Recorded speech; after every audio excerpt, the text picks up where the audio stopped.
are you familiar with a child by the name of Liam Ramos? I am. All right, so Liam was at this Dilley facility, and it just so happened that we had put in our 7 days notice, and y'all had grabbed him 6 days prior to our visit. So we were able to go and visit Liam. Are you aware of the court order that came down that released Liam from custody? I am. And are you aware that the judge said the case has its genesis in an ill-conceived and incompetently implemented government pursuit of daily deportation quotas, apparently even if it requires traumatizing children?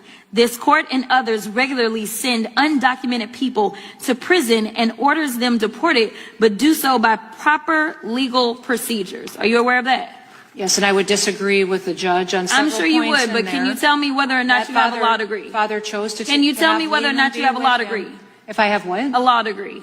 No, I do not have a law Okay, degree. and you do understand, because I can go through a bunch of court cases and orders that I disagree with from the Supreme Court, that ultimately that is the order of the court. That is what you follow, and if you have an issue, you appeal it up, correct? That is correct. Okay.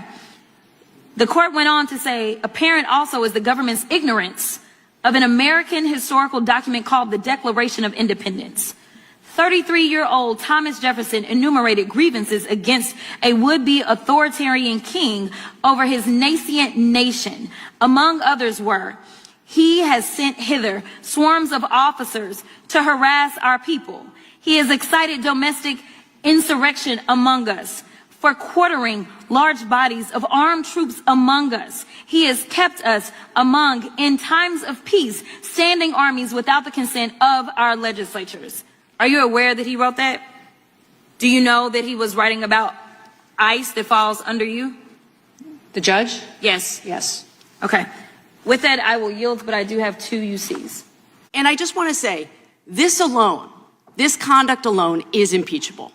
And I want you to know that Americans will get accountability for the damage that you have done, for the lawlessness of aspects of DHS, for killing innocent Americans, for terrorizing children. They will get accountability. And you are the Secretary of DHS for now. And you think you're immune from accountability, but I promise you this, one day, he is not going to be president anymore. He is not going to be in charge. And when that day comes, we will still be here. And we will still be seeking accountability. And in hearings like this, we are going to continue to prove your guilt. Madam Secretary, I'll read from the notice from your agency.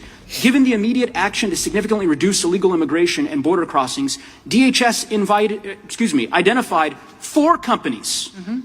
4 of the hundreds of thousands of companies in the United States. You identified 4.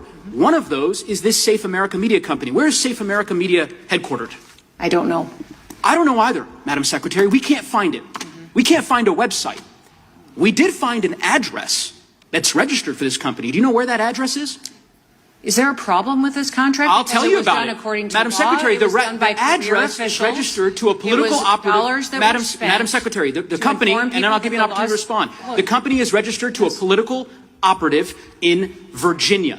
Do you know, just by way of example, whether this company that received $143 million in taxpayer dollars, has it ever done work for the government before? I don't know. I can't. The answer is it has not. And do you know why we know that? Because it was incorporated 8 days before this contract went out. You want the American people to believe that this is all above board? Yes, that $143 million of taxpayer money just happened to go to this one company that doesn't have a headquarters, doesn't have a website, has never done work for the federal government before, and is registered apparently or attached to a residence from a political operative. And of course, one of the subcontractors of that contract, as you know, is a political firm that's tied to you back when you were governor of South Dakota. Like a personal slush fund, you budgeted an astonishing $220 million for media consultant contracts so you can star in self-promoting photo shoots and lavish ad campaigns like this one of you riding horseback at Mount Rushmore, which was shot during last year's government shutdown. You're living rent-free in the official waterfront residence reserved for the commandant of the U.S. Coast Guard. You spent $172 million to buy not one, but 2 luxury jets for your travel, and now you're using taxpayer funds to lease a 3rd jet, a $70 million luxury 737 MAX with a queen-size bedroom in the back, a deluxe serving bar, and 4 flat-screen TVs. A big, beautiful jet paid for by the big, beautiful bill. Yesterday, under questioning the Senate, you said you plan to refurbish this jet to make it into this kind of airplane, which is what's actually being used for deportations in order to save the taxpayers' money. In other words, you're saying that's actually a deportation plane. But wouldn't it have been cheaper just to buy a deportation plane in the first place? It's like buying a Rolls Royce to turn into a Metro bus.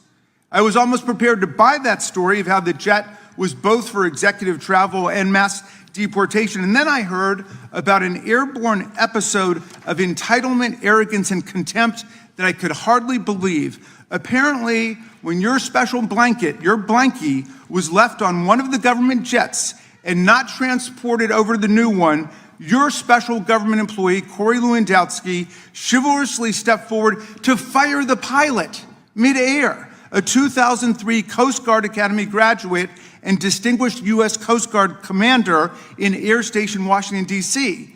But then he had to be rehired immediately because there was no one else who could fly the 2 of you on the rest of the journey back home. I would say the word to describe it for Democrats, tremendous, tremendous turnout. I mean, woof! Texas Democratic Senate primary turnout, the highest ever was this primary. We're already up to 2.3 million, and that's only with 92% of the estimated voting. That will climb ever higher. The 2000s average was less than 1 million. They've more than doubled the average turnout for Texas Senate Democratic primaries. The Democrats came out and voted. This beats the old record, which was 2.2 million, and that was in a presidential primary year between Obama and Clinton, and this beat it. Democrats really enthusiastic. As I said, the word to describe this is tremendous. I can't even believe it beat 2008. People, if you can remember back that far, that was such an important race in Texas. There's so much focus, and there were still more people voting in this one than that one in 2008. How about as a share of the people who voted overall? It's not just that this 2.3 million is such a large portion, the largest ever for a Texas Senate Democratic primary. It's that more people voted in the Democratic primary than the Republican primary. Look at this. Share of Texas midterm primary ballots. Look at this. The 2000s average. If you look at the 2000s, on average, you see this: Republicans outvote Democrats. More people choose the Republican ballot than the Democratic ballot in midterm primaries by 60% to 40%, a margin of 3-2. But look so far, Democrats, more people are actually choosing the Democratic ballot. This is extremely, extremely unusual, 51% to 49%. And so far, there have actually been more of the Republican ballots estimated to be counted than Democrats. So this margin may climb ever higher. And I will note that this is the first time Democrats outvoted Republicans in a midterm primary season in Texas since 2002. So a lot of Democrats voting, and more Democrats voting than Republicans. As I said, tremendous for Democrats. And you said that has potential national implications, because when something like this happens, it usually means the party that benefits. Every single midterm since 2006, the party that votes more in primaries goes on to win the House of Representatives. And right now in Texas, a traditionally red state, more Democrats are voting. You transition that nationally, it's very likely that more Democrats will be voting than Republicans in primaries. All right, We are not just trying to win an election. We are trying to fundamentally change our politics. And it's working. The number of young people who showed up to vote in this election is unprecedented. The number of Texans who have never voted before but showed up in this election is unprecedented. The number of independents and Republicans who voted in this Democratic primary is unprecedented. This is proof that there is something happening in Texas. Tonight, the people of our state gave this country a little bit of hope. And a little bit of hope is a dangerous thing. I want to thank y'all. Thank you for being here. Thank you for being in this fight. God bless y'all. Thank you. Our senators are willing to send our men and women to die for Israel. Out! No one wants to fight for Israel! His hand! His hand! Oh! His hand!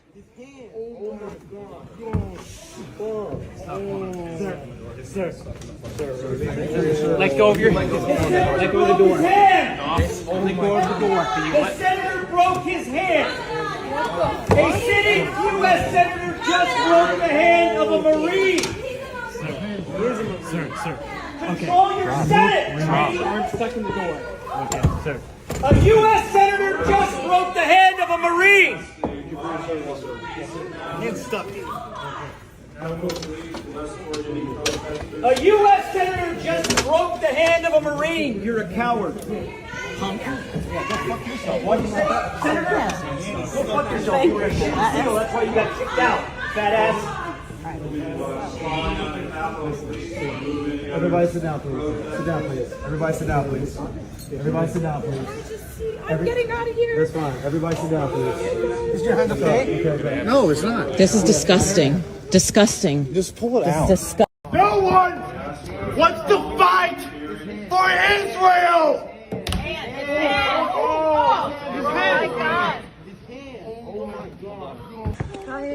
Why are you here? Why are you getting arrested? Free Palestine, from the halls of Montezuma to the shores of Tripoli. Palestine will be free. Oh my God, they broke his arm. Oh man. We just witnessed a Marine veteran interrupting the hearing, and they broke his arm. Why did he interrupt the hearing? Because there is a war in Iran, and our military brothers and sisters are going to die for Israel, and we are here to say no. We do not support Israel.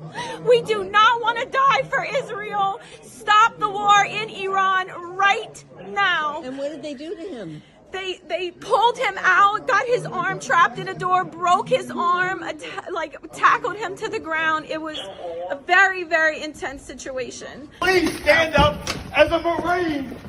Stand up for America. America does not want to fight this war in Iran, and the soldiers don't, right, Brian? No, they don't. American citizens don't want to send their sons and daughters to fight in Iran. We're fighting for Israel. One more leg, just so you don't trip it off. Please. From kidnapping the leader of Venezuela to starting a war in Iran and everything that's happened in between, you might wonder what the fuck is Trump and his regime doing. It all seems so random. I'm going to explain it to you one time. I need you to lock in and pay attention. Before I get to my whiteboard, let me just explain to you in 10 seconds how I was raised. I was raised to believe that as a Christian, the government was going to prosecute me. I believed that since I was this tall. Since as long as I can remember, I was taught that the government hated me for being Christian, took the Bible out of school, took prayer out of school, took Christianity out of America, and when you took God out of America, that's when everything started going downhill. And if you want to save this country, you'll bring God back into America, you'll bring Bible back into schools, you'll bring the prayer back into schools. I believed that since the time I was a kid. I hear a sound of abundance of rain. I hear a sound of victory. And so did everybody who taught it to me. And that is the foundation of everything. Let me explain to you. Before Donald Trump was inaugurated in January, his ear was shot in Butler, Pennsylvania. Remember the magic ear that grew back? Ever since that happened, evangelicals and people who are MAGA, people who weren't even MAGA, started believing that God saved Trump and God anointed him to be our leader, and that started this entire chain of events that caused Christian nationalists to start believing the things that we've been told our whole life is now coming true. I hear a sound of an abundance of rain. I hear a sound of victory. As soon as Trump took office in January, he started doing things to initiate the Christian nationalist agenda. In February of 2025, less than a month after he was inaugurated, he established a White House faith office. That's a very big deal. He also signed an executive order eradicating Christian bias, which doesn't exist. It's made up. It just feeds into that Christian persecution complex, which is a core element of everything he's doing. Also, if you look right here after he established the office, on their page, you can go to it. They're standing around him praying and just doing this whole big public display of prayer.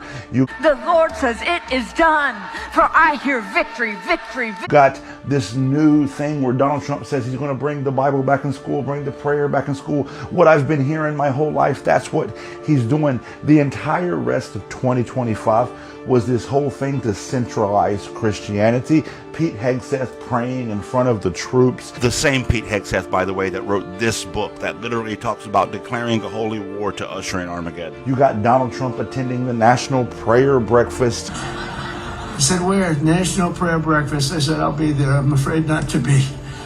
I need all the help I can get. You got Trump talking about whether or not he'll get into heaven. He's having this end-of-life mortality crisis. I'm never going to make it to heaven. I just don't think I qualify. They made Charlie Kirk a martyr. We lost an incredible American today. A dear friend of mine. If you knew him, you love him. His name is Charlie Kirk. Taken by an assassin's bullet. The only assurance I can take is that I know he is with his Lord and Savior right now. He was just a man of God, and he was persecuted again with the Christian persecution complex. And then in 2026, they started the year off detaining people who peacefully protested in a church. They didn't hurt anybody, they didn't stop anybody from serving, but it feeds into their Christian persecution complex. That's an open case. The DOJ has now arrested upwards of 20 plus people in this made up asinine case. And now with the attack on Iran, we've heard that the commanders at ground level told their troops this was a holy war because God, Jesus, anointed Donald Trump, and this must happen to usher in Armageddon, which will lead to the second coming of Christ. I need you to understand that they actually believe they are making America godly again. They're bringing God back into America, the Bible back into schools, and prayer back into schools, and they're casting out the evil that's taken over this godly country. And when they do that, and when they return America to a godly, moral country, everything will be right again. They believe this. They don't care about the Constitution. They don't care about Congress. This is a Christian nationalist takeover of our country. This is a goddamn coup.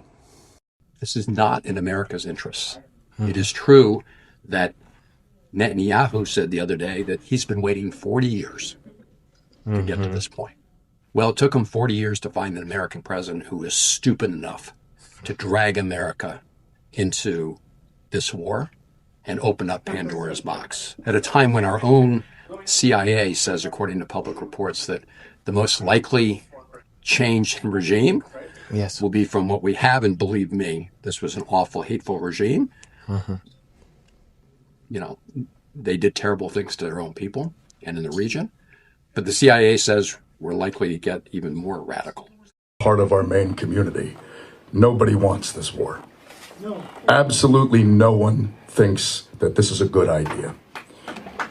And the reason why they don't want it is because they know what it's actually about.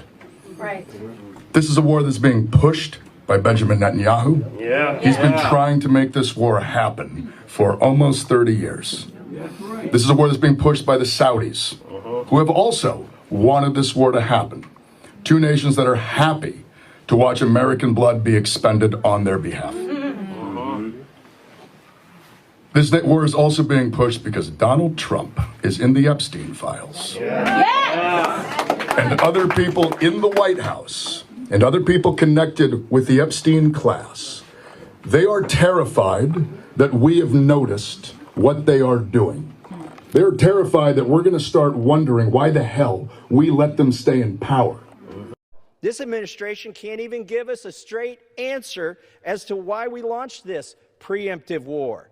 The president says we had to strike first because an Iranian strike was imminent. Meanwhile, the Department of Defense conceded there was no evidence of an imminent Iranian strike. Some told us this war was about nuclear weapons, but 6 months ago, we were assured our last strike on Iran decimated their nuclear program. So which is it? I think the most candid answer came from the Secretary of State, who told the press that Israel forced our hand and dragged us into this war again. And that truth is the very reason why it is Congress that must decide war. If American lives are to be risked and American blood is to be shed, that decision must be debated and voted on by the representatives of the American people, and that debate is meant to be arduous, and that vote is meant to be hard. I have a theory. I think my colleagues don't want to go on record because we have a terrible track record of meddling in the Middle East. They don't want their name associated with this when it doesn't turn out well. But Congress cannot be bothered with its constitutional duty because for many in this chamber, it's easier to simply allow someone else's sons and daughters to be sent to combat without their vote. And to be clear, we aren't even here to declare war today. All we're voting on is a war powers resolution to reassert the Constitution, that Congress must decide questions of war. And if Congress wants war, then the Speaker should hold a vote to declare it.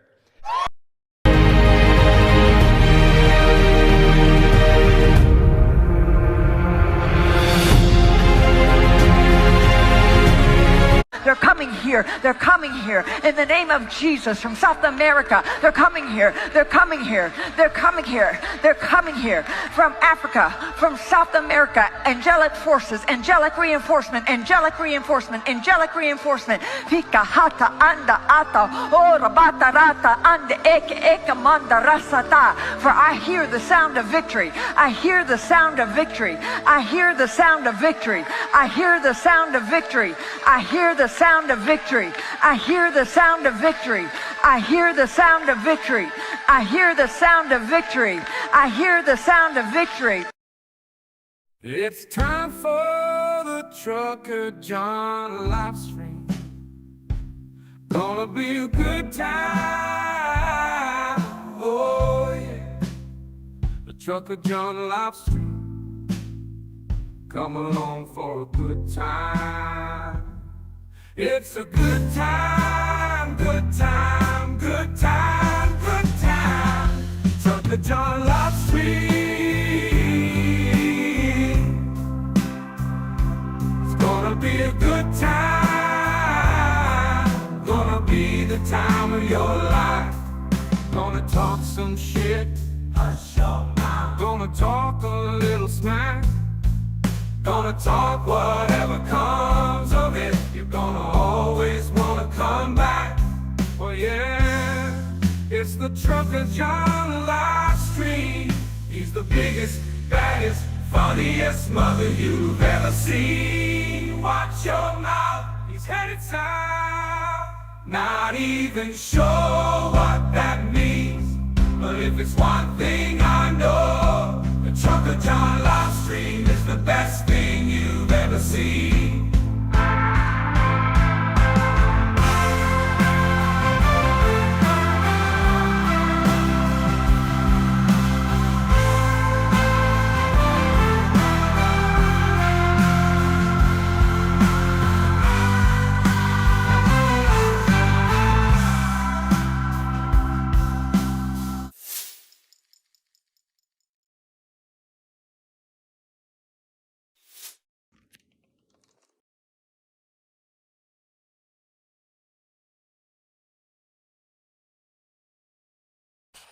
Good morning, good morning, good morning, everybody.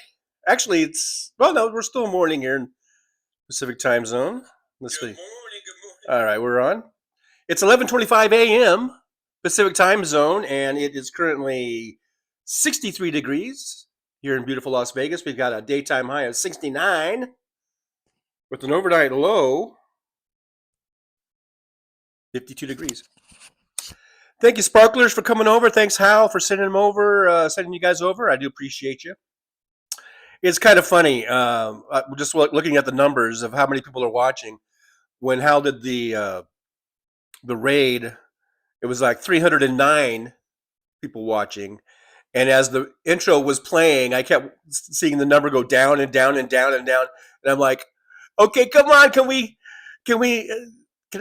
Well, let's stay over 200, because it's good. It's sounded like 280 and 290 or 250, 222. And then at the last second, all of a sudden it drops. Now we're at 172. I'm like, oh my God, I'm losing them. I'm losing them.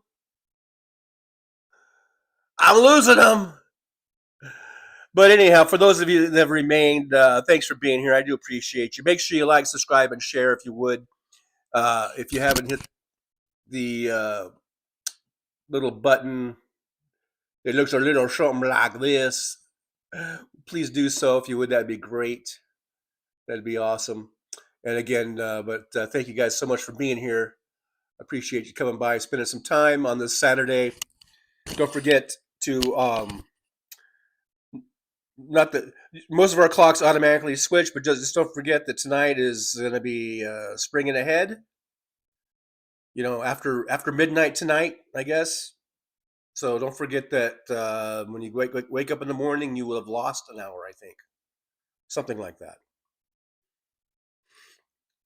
And I was watching the chat as the intro was playing, and I see that some of you have some concerns. You have concerns about James Tallarico, which is valid. I mean, we've been burnt before, right? Kirsten Sinema, Joe Manchin. I'll go back to even Max Baucus. I hated that motherfucker. We've been burnt before. John Fetterman, of course. So there's valid reason, there's valid concern, I think. But what I ask myself is, if I were a Texas voter, whom would I rather have? Ken Paxton or James Tallarico?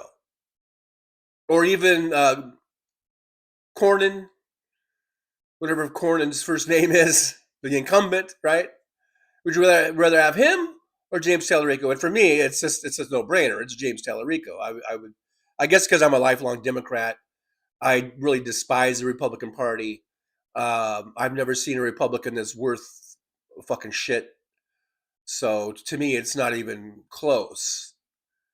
If I were voting now, I might have a little more concern about Plattner over there in Maine, and he was in the intro also. I might be a little bit more concerned about him.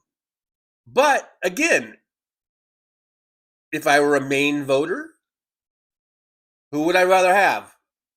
Susan Collins, who has been a total Trump lickspittle,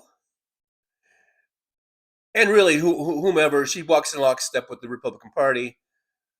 Would you rather have her or Graham Plattner, who claims that he's not a Nazi, claims that he didn't really understand these tattoos and shit?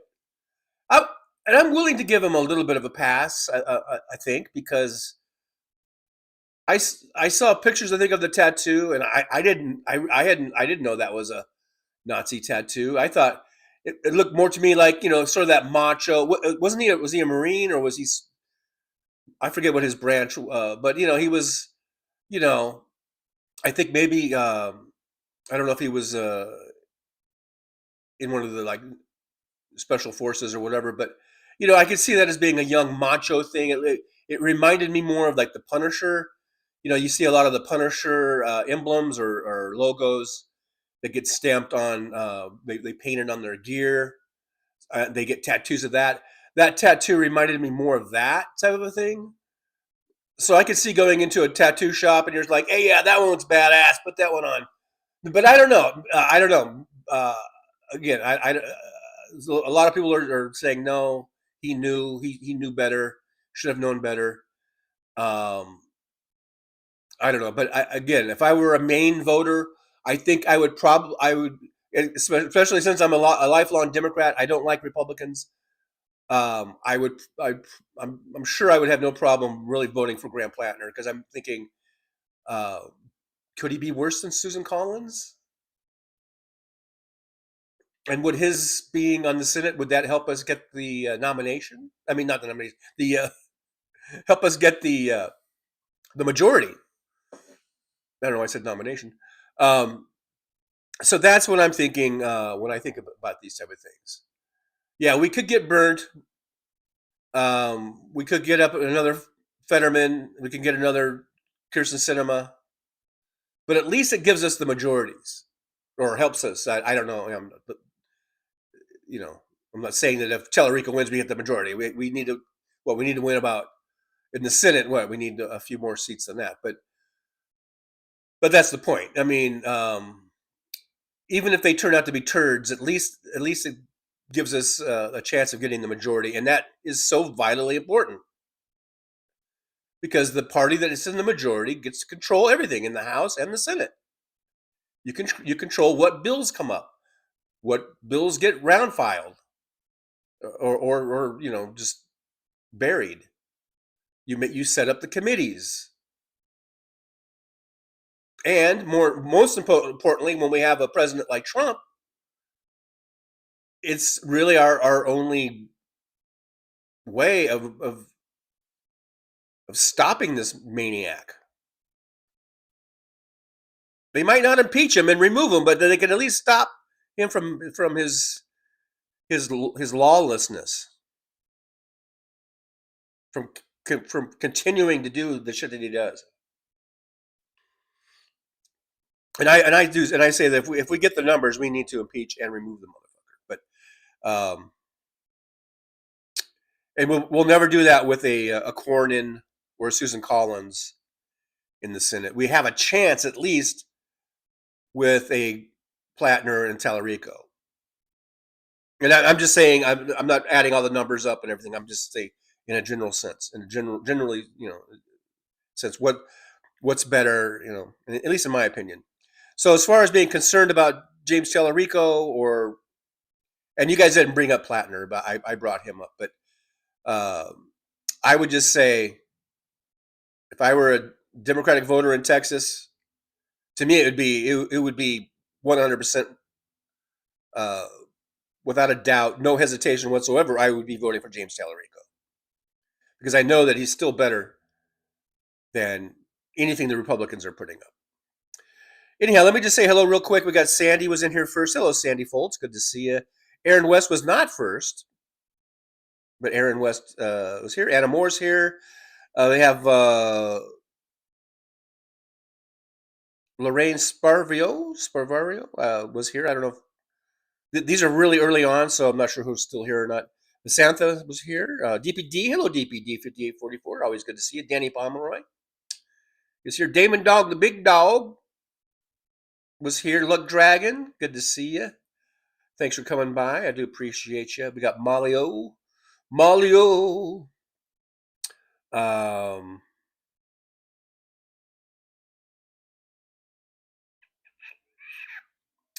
David Dog says, don't be mean to her. She'll come apart at the seams, literally. I guess we're talking about maybe Christy Nome. Now, this was a repeat intro. I did play this one on Thursday. Of course, Christy Nome was fired. On the very, but by the time I started my show, I think she was already fired. But, and I didn't have time to make a new intro this morning. I got to bed really late, and so so I just threw that one back in. I thought it was worth repeating though. I think some good stuff in there to see. So, but yeah, Christy Nome's gone, and now we're getting Mark Wayne Mullen from Oklahoma, and he's a real piece of work. So we'll see how that goes with Mark Wayne. But at least we won't see so many costume changes and glamour shots or whatever. But as far as the department being in better hands, I don't think so. They're all a bunch of turds, the Republicans. Every last goddamn one of them. And probably even Thomas Massey. Isn't it funny how when they are kind of on our side, or when there are these issues that they agree with us on, like Thomas Massey working with Ro Khanna about Epstein files, and now he's, we saw in the intro there where he was sort of, opposing this war in Iran. Isn't it amazing how they can sound so sensible and I don't know. I guess sensible is the word. But then before that, they sound like Clowns.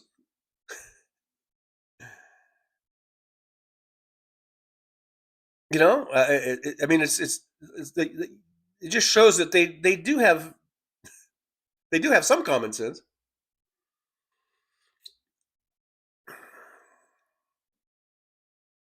Victor Harshman's here. Victor says Noam is now in charge of the Shield of Americas, Trump's new dystopian plan to take over the Western Hemisphere. Wow, that's yeah. I'm not sure if we've made any gains here or not. Duck Dragon says, I can't believe that Donald Trump didn't know this money was being spent. Oh wait, he's getting less crafty in his old age, isn't he? Isn't he?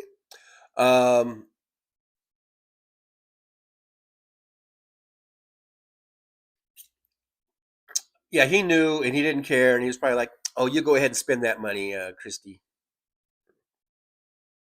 You go ahead and do it, girl." Michelle's here. Michelle says Republicans can't govern, and that is absolutely true. But I think they could if they wanted to. I mean, I guess maybe that's the point I was trying to make. Thank you, Michelle, for steering me here in the right direction. We can see Thomas Massey have moments of clarity. We can see, you know. So I think all this not governing is a bunch of bullshit. It's a bunch of bullshit, man.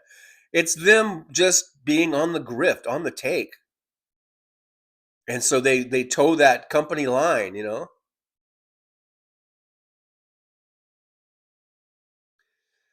So yeah, I'm in the chat here. I'm seeing all the sparkler raids, and Andrea's here. Hey, Andrea, or at least was here. Like I said, this is 30 minutes ago by now. So, but thank you guys for being here. I do appreciate you. Karina says that guy getting beaten up is actually running for office as a Green. Yeah, the Marine whose hand was broken with an assist by a Republican senator is running for office in the Green, as a Green Party candidate. So good luck to him. I don't even know what state, what exactly what office he's running for. I have not looked it up. I have not researched it.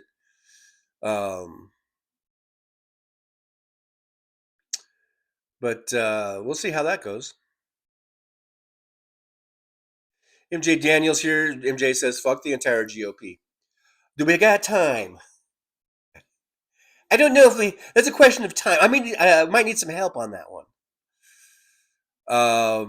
I'm not as young as I used to be. So. I'm just saying. Ruben Michaels is here. Ruben says, MAGA thug is a coward, fuck, and a punk. I think you're talking about that senator.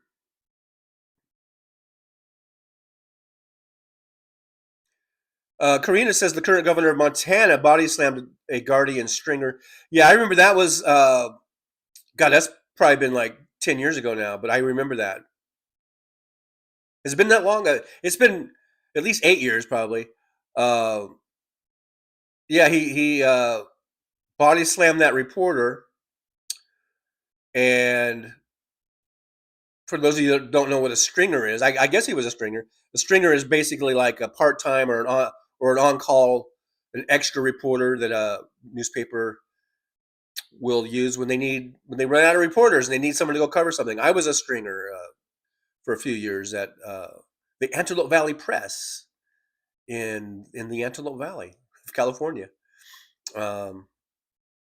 Actually, a pretty good sized publication. I think it had about a 300,000 daily circulations, and I was a stringer for that publication. Anyhow, I covered sports primarily. Football, high school football, high school baseball. So I know what a stringer is. But yeah, I remember that when the guy got slammed on a table. And is he still the current governor? I guess, you know, if a Democrat did that, the Democrat not only would not ever be in politics ever again, but his own party would have made sure that he resigned or whatever, or was kicked out. But in Republican, I guess in the Republican Party, I guess that's just sort of a badge of honor or something. Especially in Montana, he slammed that reporter. You see him do that? He's so badass.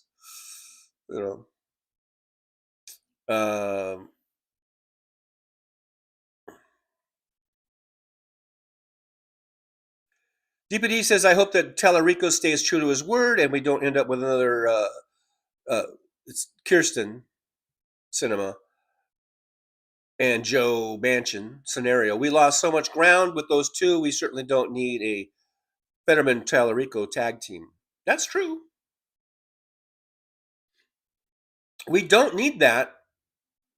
But again, I'd rather take my chances with Tallarico than just let Cornyn or Paxton win it. I think, and if we hadn't been burned under like a Kirsten Sinema, Joe Manchin, and some of the others, Fetterman, then this probably wouldn't be coming up. And I would probably be going like, what are you talking about? Why what's your beef with Tallarico? But we have been burned, so you guys are, I think it's justified to have this sort of hesitancy, this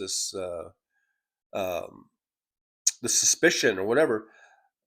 You certainly are justified in that, so I can't poo-poo it. But again, I will just say for me, it would still be a no-brainer. I was, especially since I'm a lifelong Democrat, but I would vote for Tallarico, without hesitation.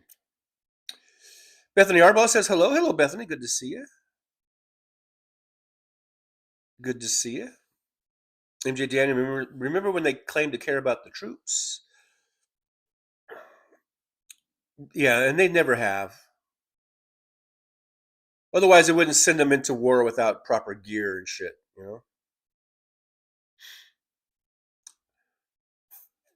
GRG says he's a radical Muslim. Look it up. Yeah, I haven't really researched that guy too much. The one who broke his hand.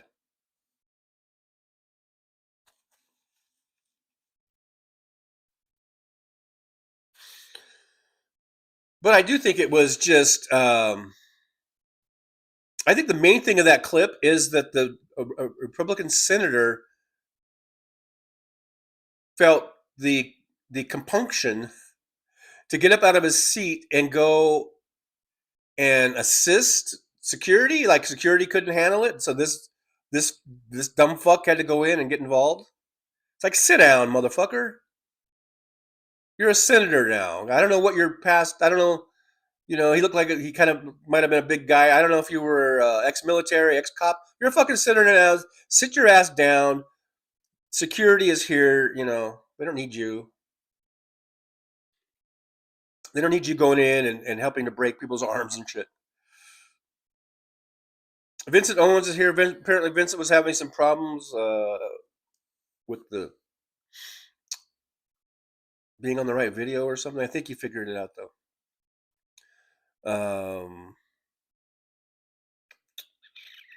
Damon Dog had to go over to Status Quo.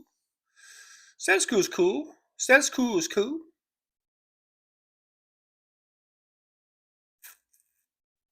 MJ Daniel says, hey, Republicans want to bring back Christian values to the U.S. Vote for the Democrats that still practice the liberal values of Jesus of Nazareth taught, and not for these batshit phonies.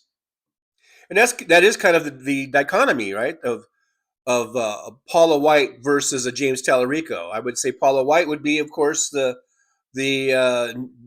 batshit phony crazy nutbag, and I think James Tallarico is much more sincere, just Christian who happens to be a politician.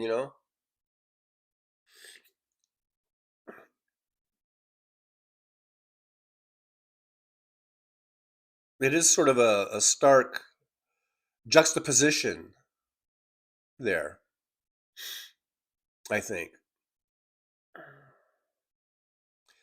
Chris Smith Whidbey Island says, never has a protester, especially a Marine, been treated like this. Sickening. Look at other administrations, compare others with this fascist dictatorship president.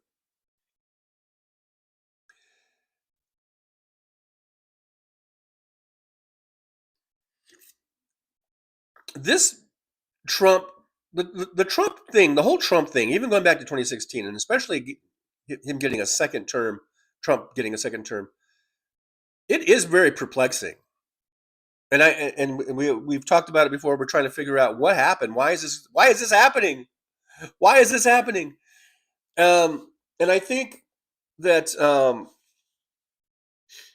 I keep coming back to just propaganda. Decades of propaganda from like Fox News and Rush Limbaugh.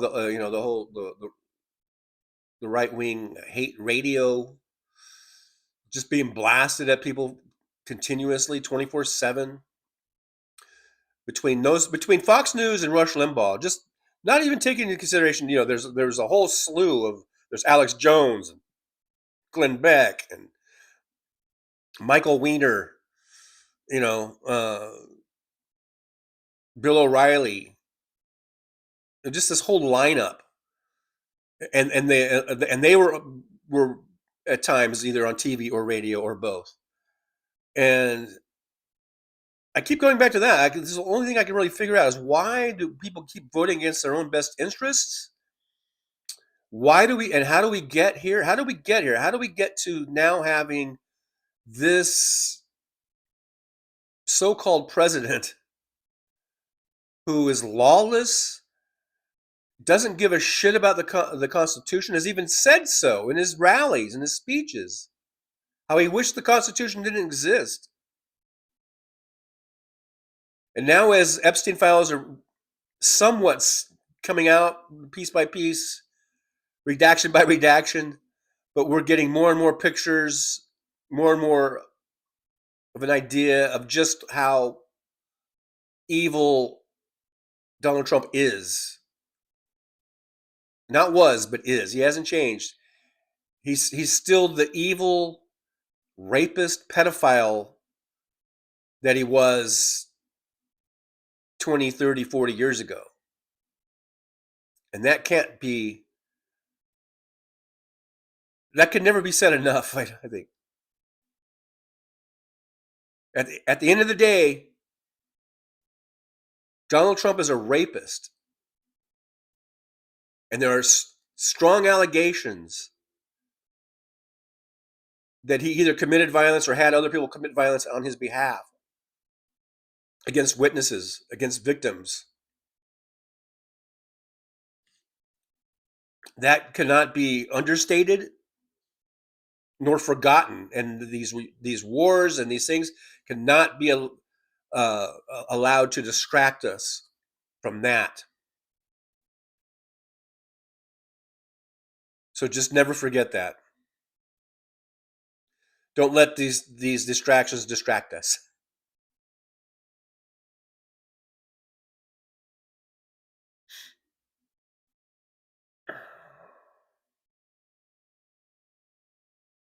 Susie Jones had to take a nap, so hope Susie Jones is having a nice nap. I hope you're having a nice nap. Oh, Susie Jones. Hey, little Susie Jones. I hope you're having a nice little nappy. A nappy.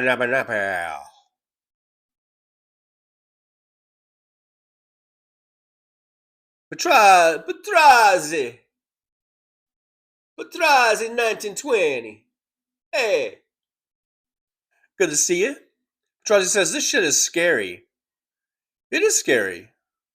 It absolutely is fucking scary.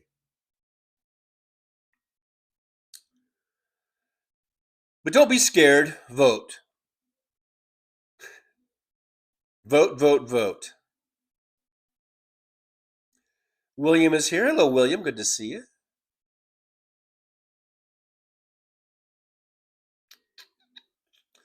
Hopefully you guys can't hear the music. Someone is playing some stupid ass music outside. There's always something. If it's not that, it'll be someone with a leaf blower.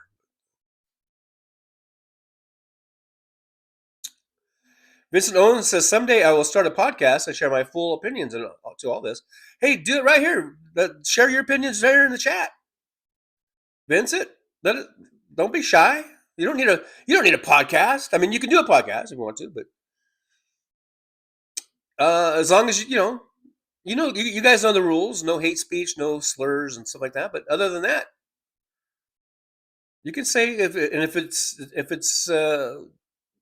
it opposes my viewpoints, that's fine. I don't care. You can put your opinions in the chat. Like I said, as long as there's no, hate speech and slurs and stuff. Vincent Owens says, there isn't enough time for me to say all that I want to say here. Smiles. Okay, well, you can say some part of it, maybe. I don't know. Maybe not. Maybe, baby. Maybe, baby. Aaron West is going to go tour some wedding venues. That's right. Aaron West is engaged to be married. So very happy about that. And they're looking at some wedding venues.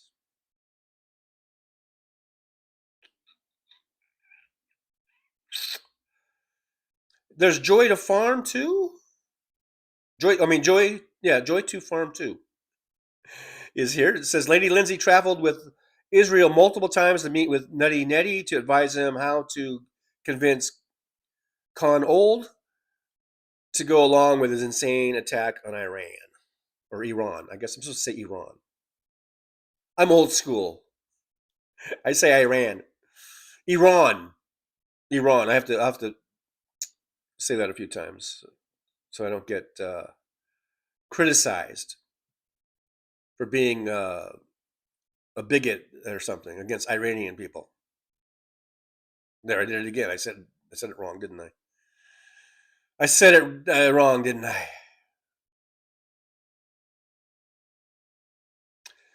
Kristen Smith, Would-Be Island says, I have the sound of mental illness. Or maybe it should be, I hear the sound of mental illness. That's the Paula White thing, yeah. Aaron West, I hear a crazy lady. But guys, those are real. I mean, those are churches that are like that. I've gone to a couple of churches like that. That's your Assembly of God. That's your Pentecostal. That's the shit they do. And there's probably some others that churches like that. Go to a Pentecostal church. Go to an Assembly of God. They all start speaking in tongues. They do that. They do that shit. This is not new. She just has a bigger platform. But you guys, there's probably people in the chat. You've probably been in some of these churches and seen this wackiness. I've always, even as a little kid, I thought it was wacky. I was like, what the hell? I remember sitting in church and all of a sudden someone would, the pastor or whatever would be up there doing his sermon. And all of a sudden out of the seat, someone would just get up and start speaking in tongues. And then another one. And then it would start spreading. And I remember going like, I'll be like 8 years old. And I'm like looking around going like, now I don't think I said what the fuck at 8 years old. Not that I had never heard the word fuck before, but still, I think I was just like confused. Like I'm looking around, I'm like, what are they saying? and I remember looking at people that were speaking in tongues, and they're like got their hands raised up, and they're kind of like eyes are closed, and they're saying all this nonsense. And I remember as a little kid going, he's just making up words. Those aren't really those aren't words.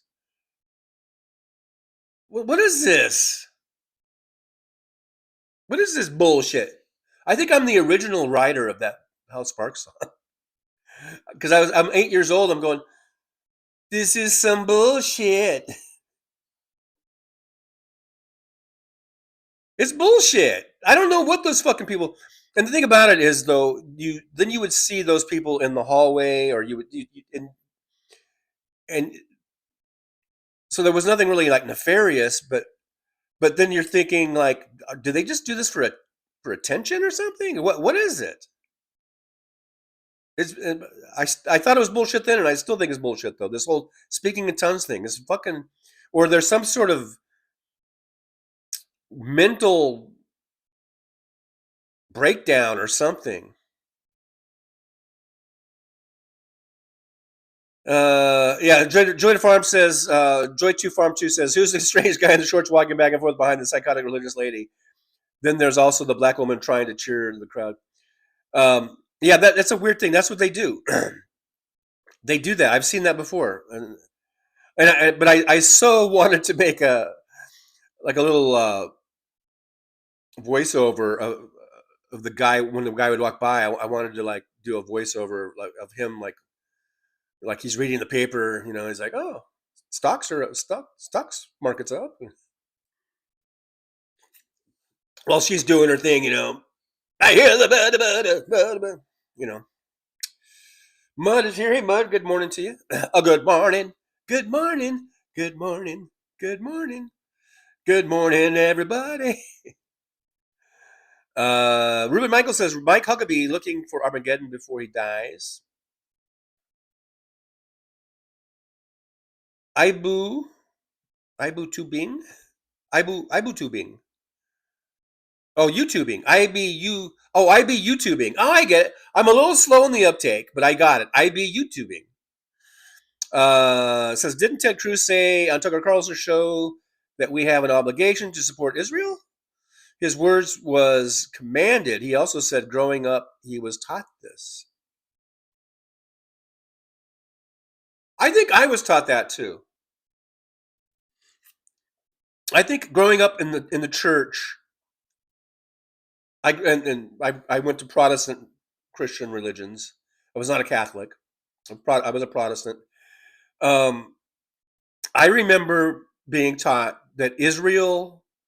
I don't remember this stuff that they talk about now about bringing on Armageddon and bringing on all that shit. But I do remember that being taught that Jews are God's chosen ones, and that even though they're not Christians, that they are still God's chosen people, and that we are to like love and respect them, and support, you know, the country of Israel. I remember being taught things like that. I don't remember ever being taught though, like, you know, we got to do this in order to bring on Armageddon. You know, we got to start this war. I don't remember any of that shit. I do remember being taught that Israel that Jewish people are God's chosen people. I remember that, and that they were like the only people that they already had a place in heaven for them. I think I remember that. Like, even though they're not Christians, they're like the only people that kind of don't have to go through Jesus to get to heaven, because that's what Jesus said, right? I think he said the only way to God the Father is through me. And so the way I was taught that what that means is that you have to believe in Christ. You have to believe that Jesus Christ is the Son of God, and that you have to ask Jesus to come into your heart and forgive you of your sins. That's being born again, right? That's how you're born again, and that's the only way to heaven. That's what I was taught, except for the chosen people, who are the Jews. That's my recollection. Going back to when I was that 8-year-old kid watching people speak in tongues and going, what is going on here? This is weird. I think that's what I said. I didn't say what the fuck or anything like that. I was 8 years old. I think I was like, this is weird, man. Mommy, Mom, what's going on? Because my mom was right next to me. I'm like, Mommy, what are they doing? And my mom would be like, shh, they're speaking in tongues. I'd be like, what does that mean? Does speaking in tongues mean you speak a bunch of googly gook? Shh. God is touching them, or something like that. What? God is touching them? And then I would sit there and go, and I'm sitting there waiting, like, what if God's going to touch me? And I'm like, you know, I'm wondering, like, am I going to spring up out of my seat and start spewing a bunch of weird googly gook too? And God never did. God never touched me, apparently. DPD says big concerns, TJ. So DPD is still on the big concerns about Tallarico, but this was a half hour ago. So hopefully I smoothed out some of those concerns. And it's okay to have the concerns. I get it. I totally get it. We've been burned. Kirsten Sinema burned us. John Fetterman is currently burning us. I get it. But again, I'd rather have James Tallarico. I'd rather take my chances on him than any Republican. And Ken Paxton's a piece of shit. Not that Cornyn's any better. He might be less of a piece of shit than Paxton. But Paxton's out and out fucking, as far as I'm concerned, criminal. I believe that he cost Beto O'Rourke the governorship. Because there were hundreds of thousands of votes that they didn't count. And Paxton was the Texas, what was he, Secretary of State or Attorney General or whatever the fuck. He had a big hand in controlling the election.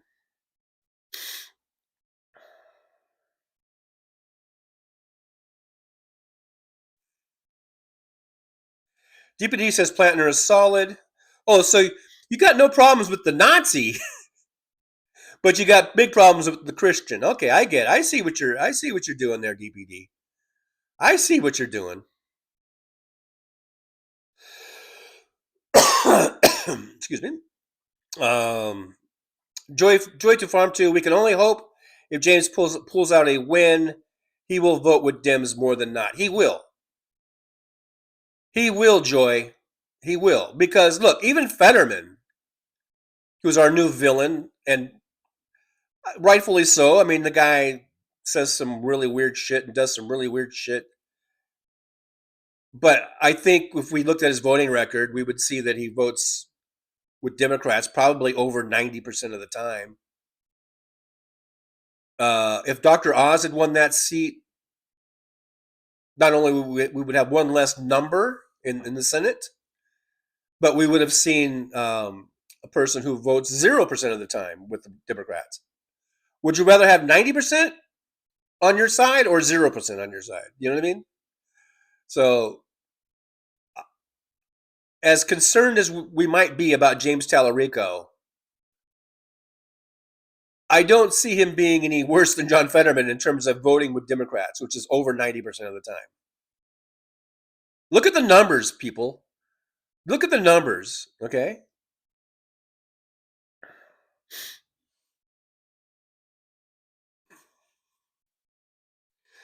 IB YouTubing says, I am willing to get behind Tallarico. Yes, Republicans don't govern. I am getting behind JT.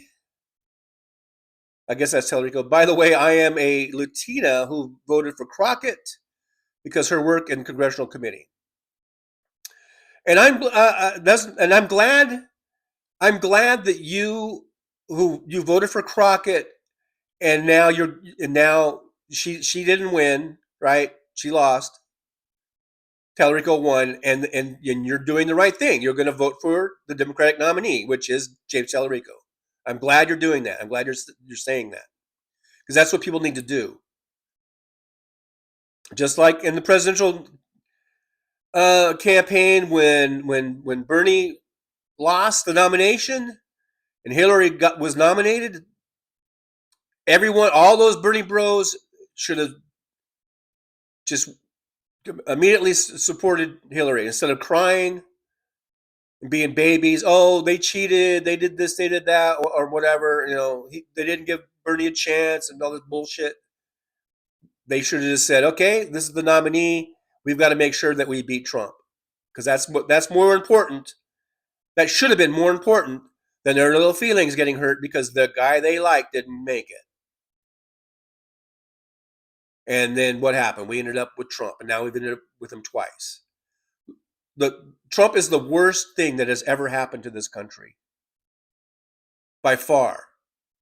I can't think of anything worse that has happened to this country, to the survival of this country. I know we had a civil war we had to fight. Okay, this might be on par with that. I mean, we had to go to a civil war that killed hundreds of thousands of people in order to keep our country. We had to do that. Okay, so maybe other than that, I would say Donald Trump has been the worst fucking thing to come. And we've had some bad shit along the way. We've had some pretty trying times. We've had things that have really put our country's strength, our country's constitutionality, our country's supposed freedoms to the test. We've been tested many times. We're being tested now. And I think this is probably at least, if not more so, as trying as the Civil War. I think having Trump in there, it is because it is like a Civil War in a way, with MAGA versus everybody else or whatever. So, but so it's good that you were a Crockett supporter, and now you're willing to say, okay, Tellerico won, so I'm going to vote for Tellerico, and I'm glad for that. I'm glad to hear that. And that's because that's what you need to do. That's what you need to do. If you don't want Republicans winning offices, that's what you got to do. People describe it as, holding your nose and voting, right? Maybe the person that you really love didn't make it, didn't win the nomination. But if you don't want a Republican winning the office, then you need to hold your nose and go vote. Not that James Tellerico is that bad, but anyhow. John Tack heard Hal Sparks might be dropping by. I did not hear that. But he's always welcome. Open invitation.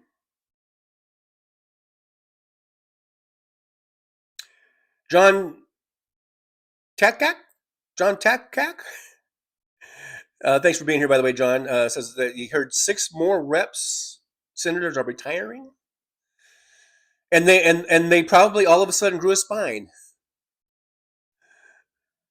Like, what's his face? Tillis.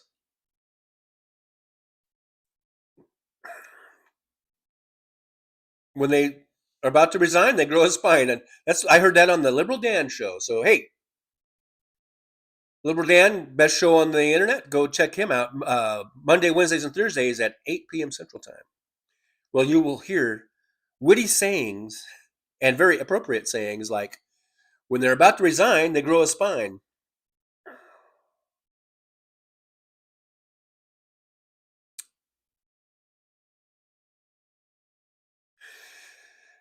DPD says we no longer have the option to elect officials that say that say what we want to hear. Then when they get the job, they do a 180. It's unacceptable. Well, you don't know, but you don't know. That's the thing. You don't know until it happens. And again, I will repeat this. If James Tellerico wins the Senate seat in Texas, and it turns out that he is like a Kirsten Sinema or a John Fetterman, even Kirsten Sinema, whom we hate, voted with Democrats. I don't know the exact number. I bet you she was like 90%. Prove me wrong. Someone look it up. Prove me wrong. What was Kirsten Sinema's voting record when she was in the Senate? As much as we hate her, again, I'd rather have someone who votes with the Democrats 90% of the time than someone who votes with them 0%. Which almost every Republican would be closer to 0. You might get something in the single digits or something. That's what I look at. That's how I look at a lot of this stuff.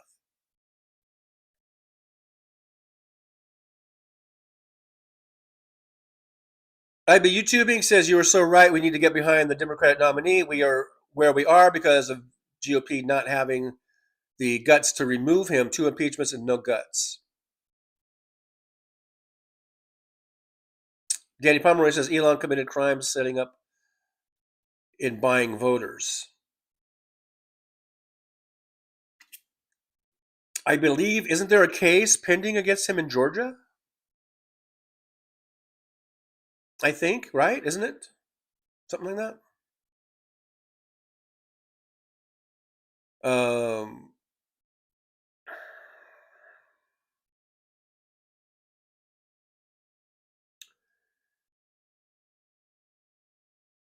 IB YouTubing says, by the way, Republicans will cheat. The SAVE Act is designed to suppress the vote. When more people vote, Democrats win. That's true. But they've kind of killed that, haven't they? Didn't they shelve that? By the Republicans themselves, I think, have shelved that. Because I think they were afraid that, well, it's true, bigger turnouts usually result in Democratic wins. But even the way this thing was worded, that it was going to take away a lot of Republican voters, too.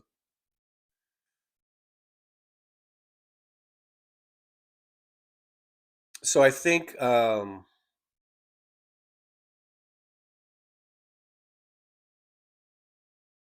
they've put that bill on the shelf for a while.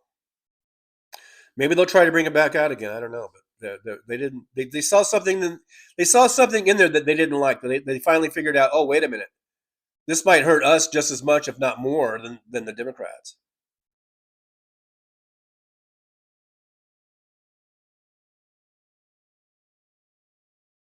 Sandy Foles says, TJ, did you ever find out if someone had moved out and you wanted the end table? I didn't. By the time after the show yesterday and I went outside, all that stuff was gone. So, they did something with it.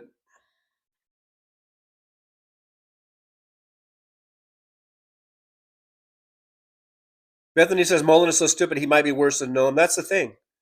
That's what I always keep telling people, that when we replace these really awful people, that Trump's just going to replace them with even more awful people. But I think it's good that she's gone, and it just kind of shows. I think it's another little, chink in the armor type of thing, or it keeps showing how inept Trump is and his administration is.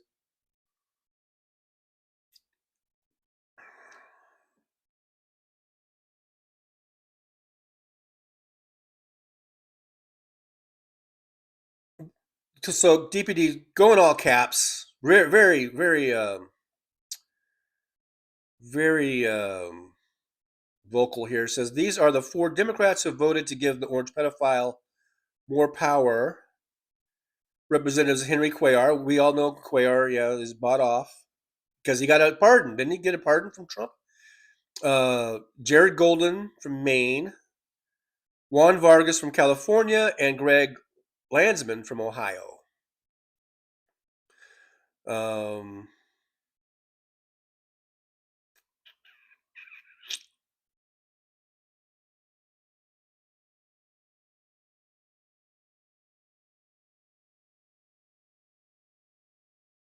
MJ Daniel says all Project 2025 is a rework technocracy Inc. plan to control the entire hemisphere.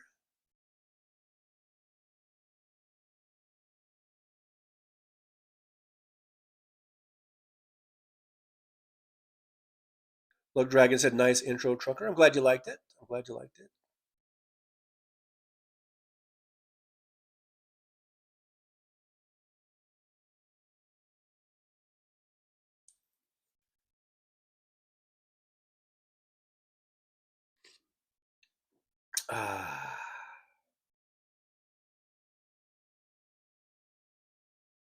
DPD says Greg Landsman Reminds me of that show, Landman. Greg Landsman is my rep. I cannot express the rage I felt. I called all of his offices to express my disdain. My husband and I had a check ready to donate. Not now. I also have set up a meeting with him. Wow. I want to hear about that meeting, DPD. Tell us about the meeting when that happens. I want to know about that.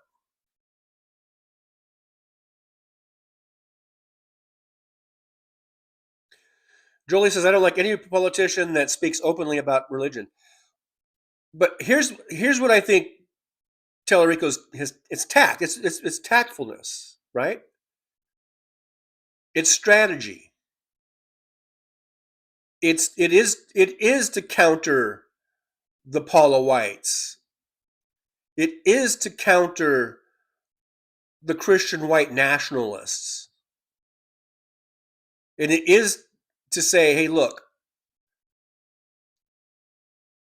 liberals aren't, liberal Democrats, because they want to paint, the right wing wants to paint the Democrats as all being these liberal atheists who hate God and hate families. Probably more projection than anything on their part. So this is a tactful thing, and apparently it's working in Texas because he won the nomination. Texas is a big part of the Bible Belt. It's a big Bible Belt going through there, and so this is tactical in that he's saying, "Hey, look, Democrats, we love our families, we love our children, just like anyone else. We love God, just like anyone else." So I don't know. I think again that what works in Texas might not work.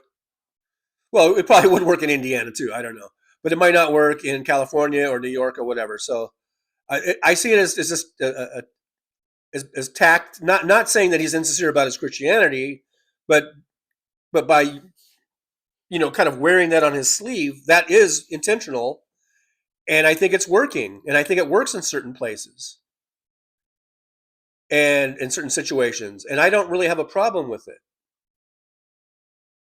Because every speech or every clip I've seen of James Tallarico,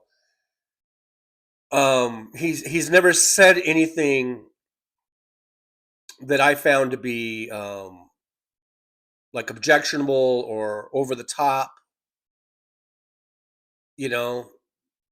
It still all fits into a message that can touch everyone, whether you're a Christian or an atheist or whatever, or an agnostic or a Catholic or a Jew or a Muslim. I mean, I see him as being someone who is able to put his Christianity aside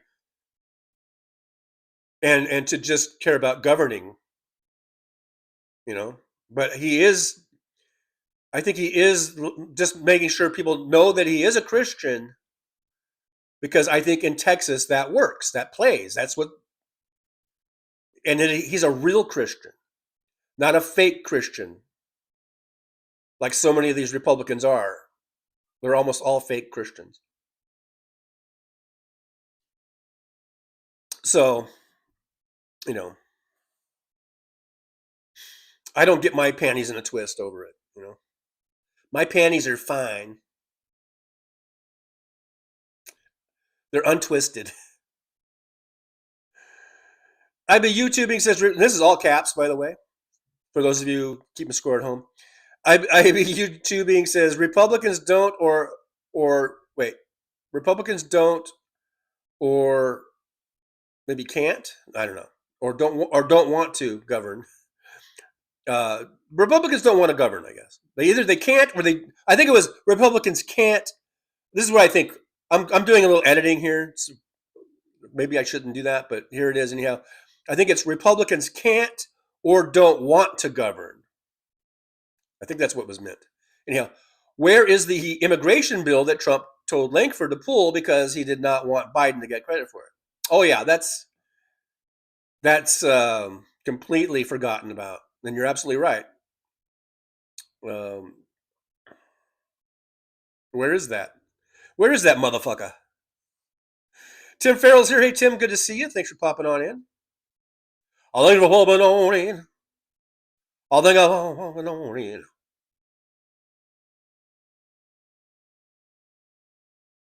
Book Mike, the enemy from within, has a channel on YouTube. He has a truck driver too. Is that the guy? I think I watch him all the time. Is that the guy who has the long, beautiful hair? Long, beautiful hair, hair everywhere. That guy? He used to always wear a hat, but then I think one day he did his hair down, and I think he got so many compliments about his hair, he hasn't put the hat back on. Is that the guy? I like that guy. I think he's good. And as a former truck driver, everything that he has said about trucking, I wholeheartedly agree. I don't think he's said one incorrect thing. So,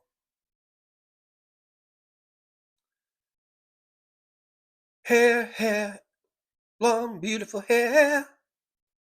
How's that song go? Remember that song from the Broadway play, also called Hair, I believe.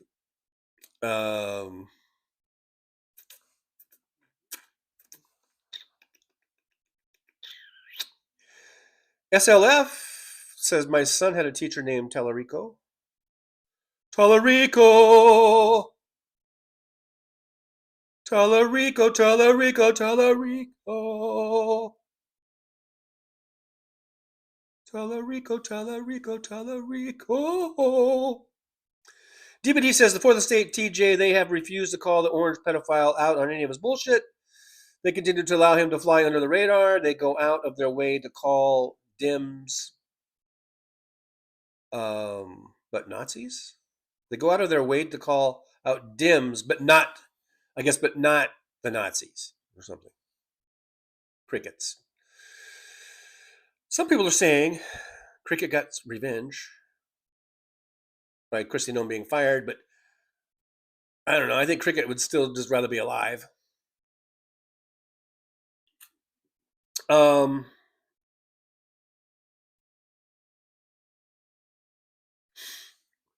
The Fourth Estate. Well, the Fourth Estate is being bought off by oligarchs like Jeff Bezos and, of course, the Murdochs and everything, but and all of the, they're all owned by billionaire corporatists. So yeah, I don't know. Our Fourth Estate, is in trouble.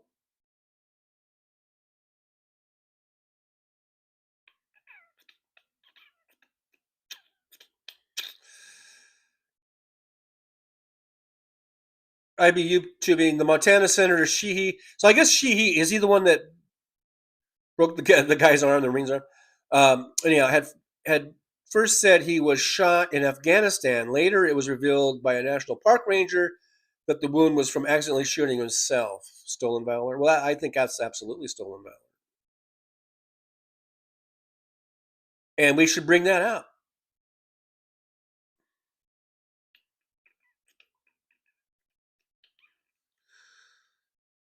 That's something that should be not let go of,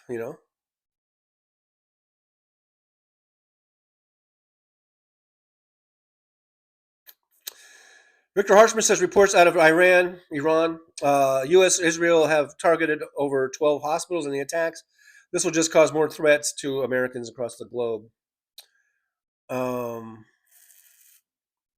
Well, that was one of my very first concerns on the day the bombing started, was that, we're just creating more terrorists against us somewhere down the road.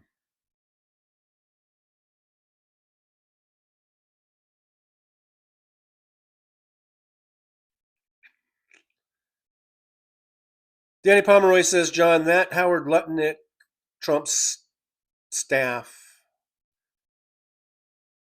he was the company that lost the most employees in 9/11, World Trade Center attack, and look what's happening today. What happened? What you talking about? Iran, or I don't? What are you talking about?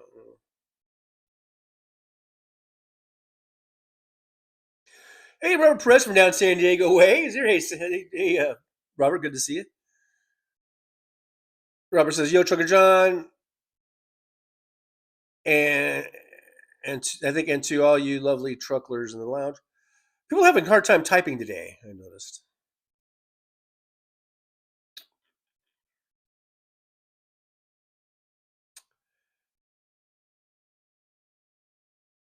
I believe SLF is Sandy, right? SLF says, "Assembly of God is good now. It's the bridge." Hey, I'm just saying, my experience of going to church as a kid and with what I saw. But hey, if Assembly of God is good for you, and it helps you get through life, and gives you peace and comfort that you need, then I'm all for it.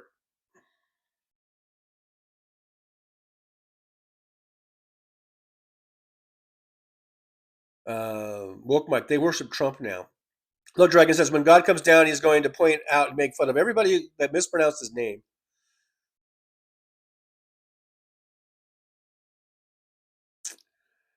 DPD says, now Russia is feeding intel to Iran. It just looks like Iran to me. I don't know. So they know exactly how and when to strike. The U.S., I guess. Not to mention the sanctions have been lifted, so Russia stands to gain major capital from oil profits. What the fuck?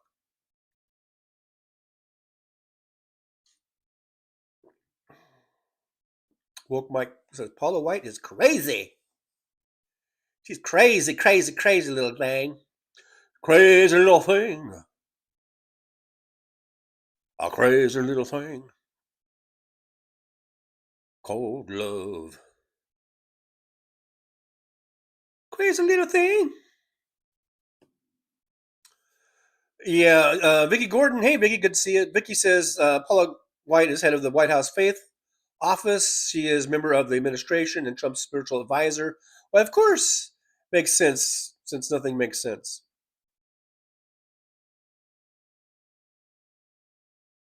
Robert Perez says, has anyone mentioned to you, Johnny, that Donald Trump is the Antichrist lately?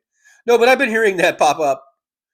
Because they're praising him as though he is the second coming of Christ, when actually he's more like Antichrist. Absolutely.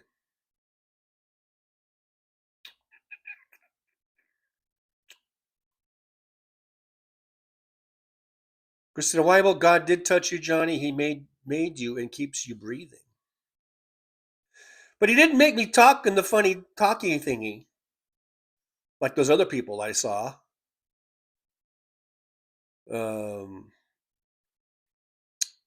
SLF 6450 says maybe James Taylor Akio might run for president. He might someday. You never know. You never know. Bethany says, did you have Sunday school? Of course I had Sunday school. But I remember, there was times when I sat next to my mom in the main church. DBD says, TJ, that has always been a factor in Christianity. Fun fact, speaking in tongues is also known as glossolalia. That sounds like something they would say, which suggests repetitive subconscious of the mind. It's an altered state.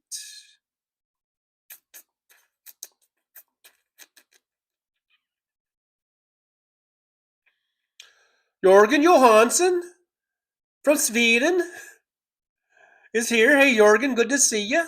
Haven't seen you in a while. Jorgen says, if your prayers had worked, how come that Dumbo rules you now? How can you believe in that shit? Well, to those people, he is an answer to their prayers, and they don't see it as well. Maybe some of them are getting pissed off because gas prices went up. That's how simple these people are. These maggots are. Where basically it's just about gas prices, and when gas prices are down, they love Trump. They love Republicans. When gas prices go up, then they're just going to blame whoever the president is, and it just now happens to be Trump.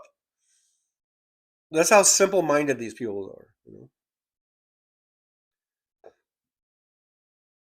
are. Bethany, Beto got cheated. I like Beto. Yeah, he got cheated by Ken Paxton, one of the Republicans running for that Senate seat. That is apparently going to go off on the Republican side. They're going to have a runoff because Cornyn and Paxton were neck and neck. There wasn't a big enough margin, so they're going to have a runoff. And yeah, Beto got cheated by Ken Paxton. Prove me wrong. Love Dragon says, my mom baptized me, Church of Latter-day Saints, but then I realized these people fell off a ladder.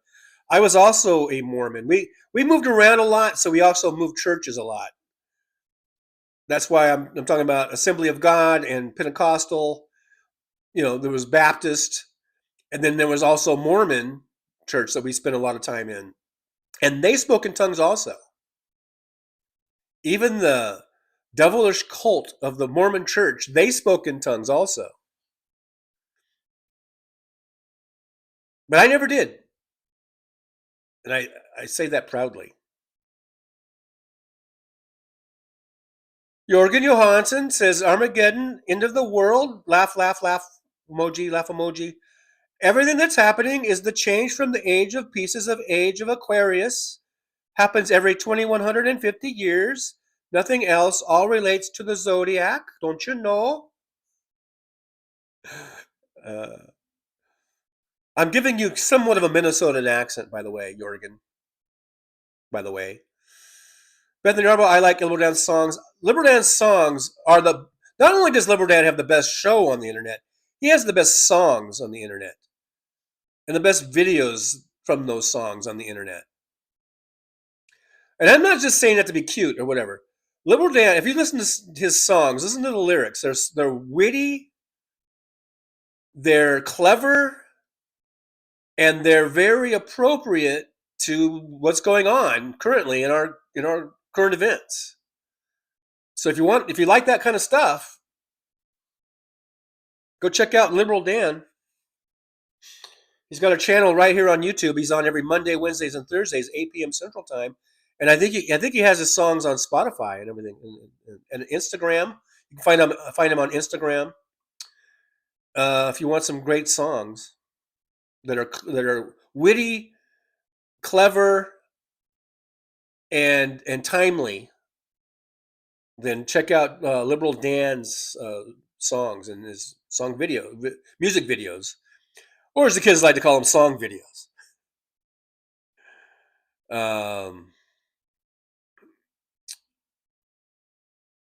Hey, Elizabeth Martinez is here. Elizabeth says, Buenos dias, John. Hello to all. Mother Earth.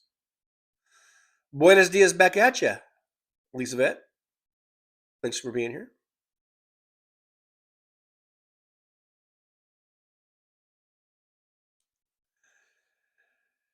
DVD says, I certainly will, TJ. Will spill all the tea on the meeting. Oh, yeah.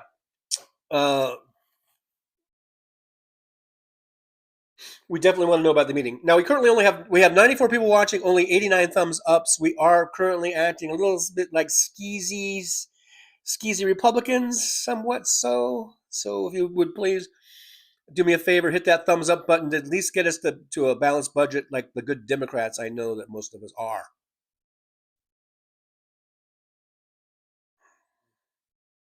Happy birthday, Bethany. Bethany just had a birthday, so happy birthday to you. You know, I think we're still within the window where we can say happy birthday.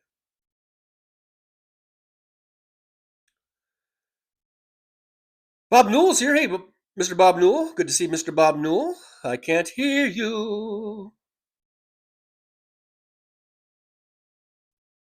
I can't hear you. Bob Newell, did Corey dump Christie? I don't know, but I was wondering that too. Like now that she's not the DHS head, he probably has no use for her.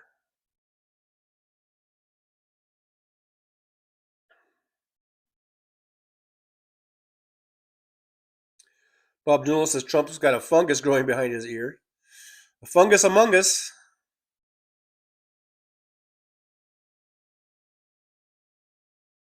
David Weiss from Denver is here. David says, I'm Harry Noon? And nighty night night, my hair is a fright. Oh, this is some sort of poem, I guess. I'm hairy high and low, but don't ask me why, 'cause we don't know. It's not for lack of bread like the Grateful Dead, darling. Man, I don't know what you're on, but I wish I could have some.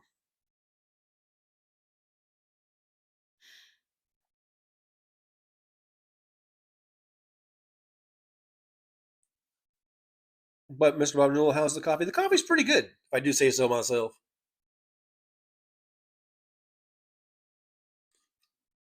And it's still hot. I love this cup.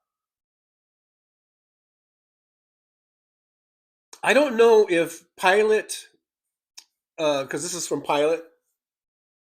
Can you guys see it? There it is. It says best coffee on the interstate. What it says. Right. It says best coffee on the interstate. I think their coffee was pretty decent. I don't know if it is the best coffee on the interstate, but I think their fucking cups are the best cups on the interstate. Because it keeps this coffee hot for like hours.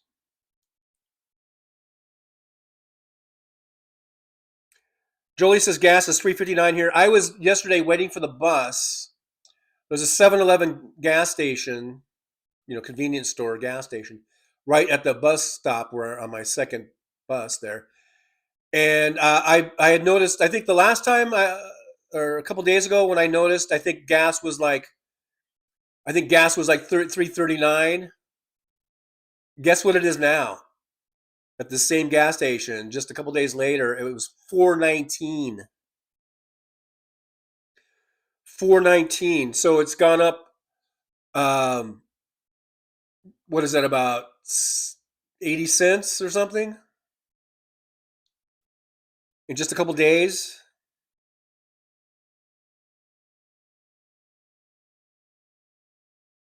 Michelle, remember Y2K? Yeah, the big scare, the big Y2K scare. Everyone was. I remember. Even at the last minute, because I was pretty much like, no, this is a bunch of baloney. Who cares? Nothing's gonna happen. You guys are stupid. And even I, kind of at the last minute, I remember going over to like whatchamacallit, Costco or something, and I think I stocked up on a bunch of water and toilet paper and charcoal of all things. And I thought, well, we could barbecue in the backyard if we have to. I think I bought a bunch of bags of charcoal that took us years to use. If ever, I don't know if we ever finished it. I think I bought 20 bags of charcoal, a bunch of cases of water, a bunch of big things of you know how Costco you buy these big things of toilet paper, and you always got to have the toilet paper. God forbid if something goes wrong, you want to be able to at least wipe your ass. If the whole world is falling all around you, you want to at least be able to wipe your fucking ass.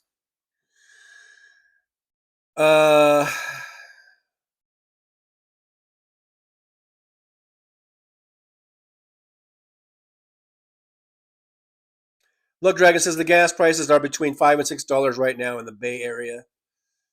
Yeah, and again, the Bay Area they're always one of the highest in the country, higher than everybody else for some reason.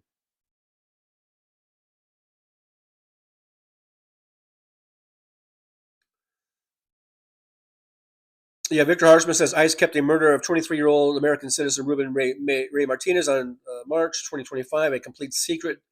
The video is out, shot through his car window. Yeah, because they know that this shit is bad. Otherwise, why would they hide it?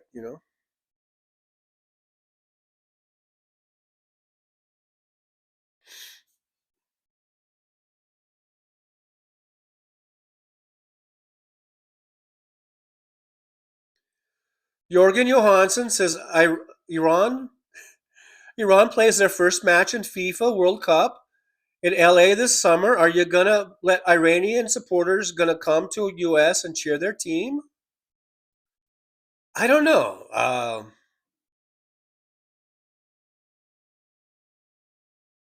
I think everyone should just boycott all that shit until these wars stop. Sandy Folt says, TJ, who bought you the coffee?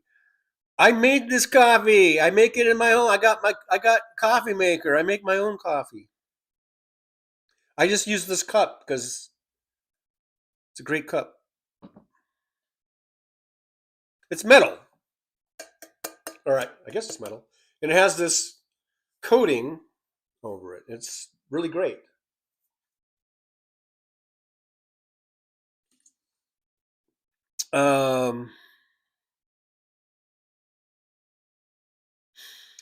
Petrazi, 1920 says, I was working at Hertz that night, New Year's Eve, 1999, and at midnight we were all prepared for the airport to shut down, but nothing happened. Yeah, nothing happened. Jürgen Johansson, Swinglish. Speaking Swinglish? Yes, I'm speaking Swinglish. Paul Burrow says, I get my buffalo from Yellowstone area. Buffalo. I've had a couple buffalo burgers. You know, when you drive across country, I think I see a lot in Oklahoma, maybe the Texas Panhandle area. You see a lot of places that'll say like buffalo meat or buffalo burgers. So I've stopped in and got me a buffalo burger a time or two. Tastes okay. It's all right. You know. I think I have caught up with the chat, by the way. DBD says, TJ, I bet you still haven't looked into mushroom coffee, have you? I have not.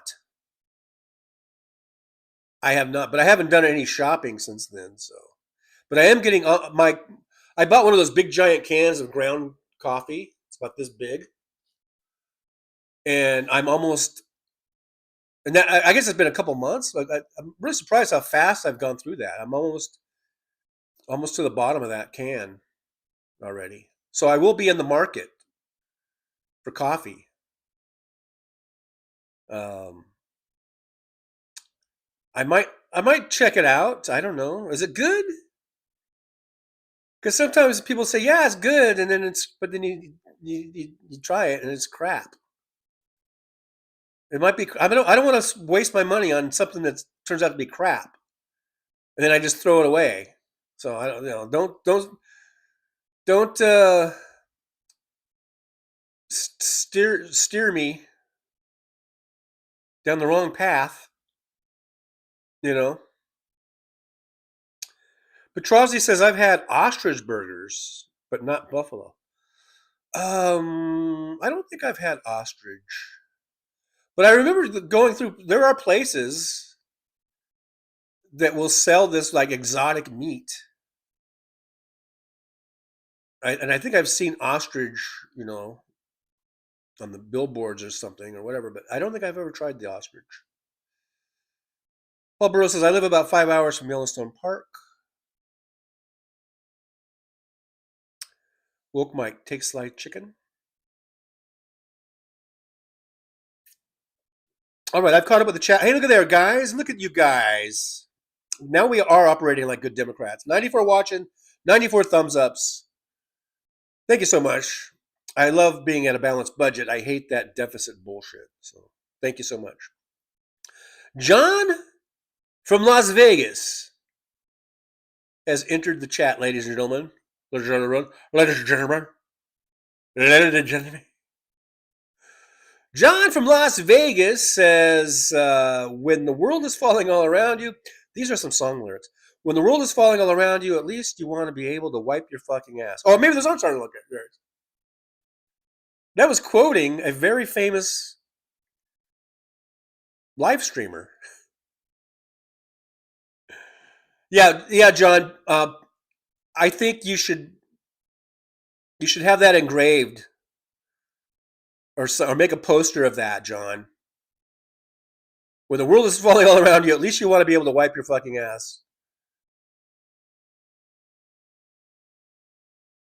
Trucker John. I think that's worthy.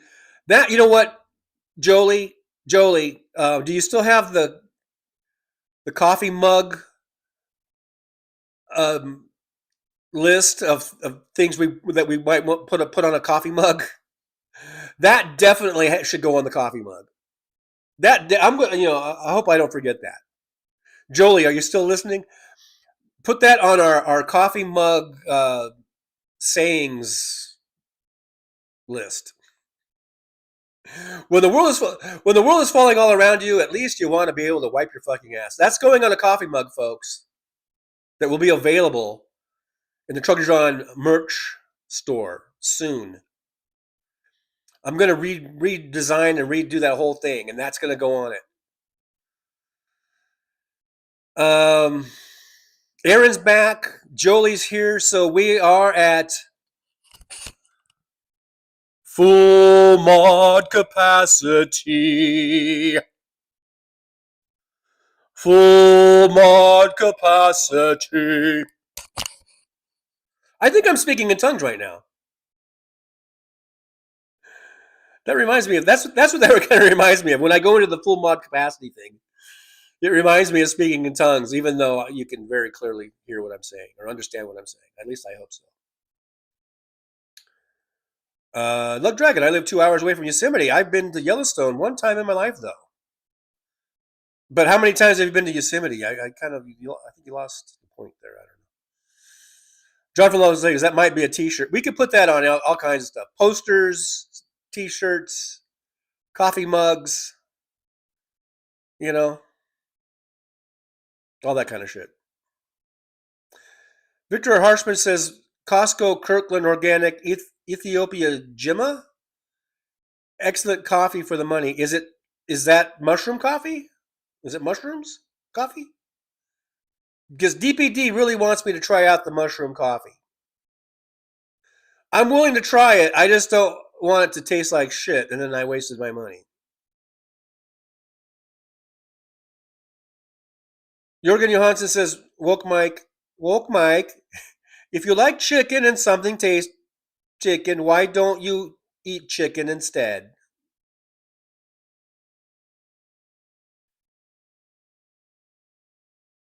Jolie says it's on the list. Thank you, Jolie. We got to put that on the list. It's funny. I started reading it, and I'm like, this must be song lyrics or something. And nope, it was me. John, are you driving today? Are you just drive on the weekdays for that extra scratch that Desert Cab pays daily?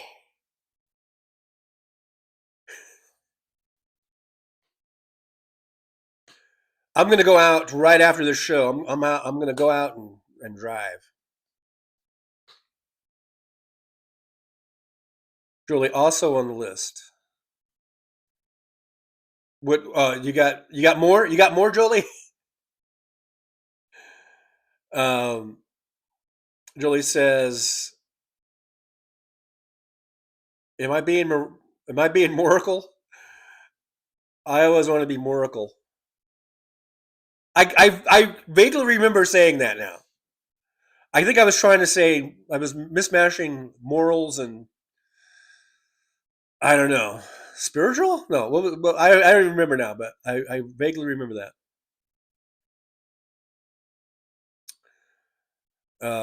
Or I wanted to be, yeah.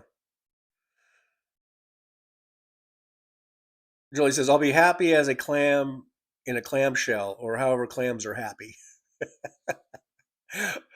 They even crack me up. Deb Denny coming into the chat. Hello, Deb. Welcome to the chat room. I appreciate you. Deb says, if people read the Bible, they'd understand that Jesus of the New Testament espoused the most radical ideology of the day. He was liberal. His ideas were progressive and socialist. And they crucified his ass. They're like, how dare you, you liberal commie? And they fucking crucified his ass. Deb Denny. But you're right. You're right.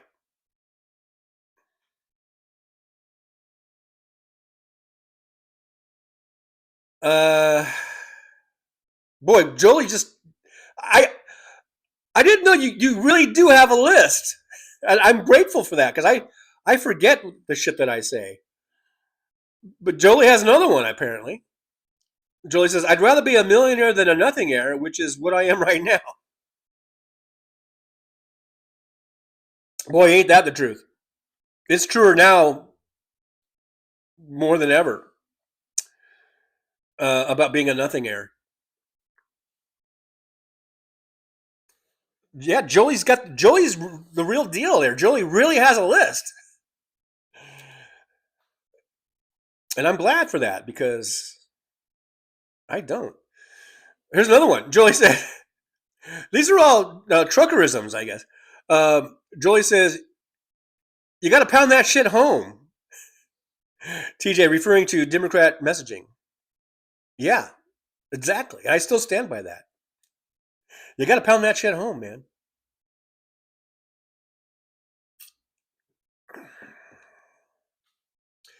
Aaron says, I have a dress. I got it 20 years ago. Long story. And after my weight loss this past year, it now fits again. Wow. Awesome. Awesome, Aaron.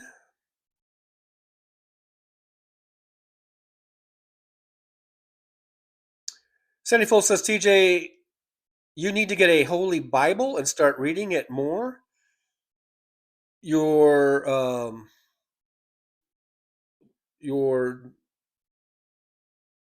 maybe knowledge about God, or the more you know about God, the more you will believe in Him. Just so you know, I do have a Holy Bible. I've had Holy Bibles my whole life. Here's another truckerism. Julie says, I wasn't being a snob. I was being a factitarian. Oh my gosh. I don't know if that's a good thing or a bad thing that I'm cracking myself up.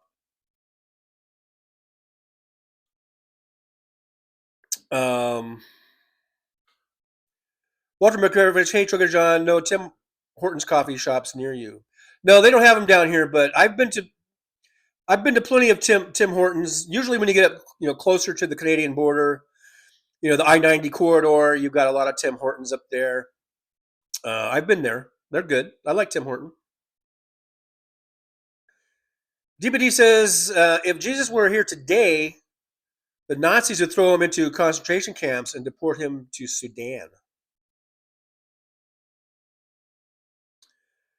Yeah, or Seacot. Here's another truckerism. Jolie says, I don't know what spoo is, but I hope it's delicious. Oh my gosh. Oh man. I cracked myself up. Lug Dragon says, I probably been to Yosemite 8, 9, I don't know, 25. Okay, cool. That's cool. We used to go there all the time when I was a kid. Sandy Folks, start reading it then. I've read the thing several times. Here's another truckerism. This is turning into the truckerism hour. Jolie says, welcome to this week's edition of Pot Talk, the subject I really don't give a fuck about.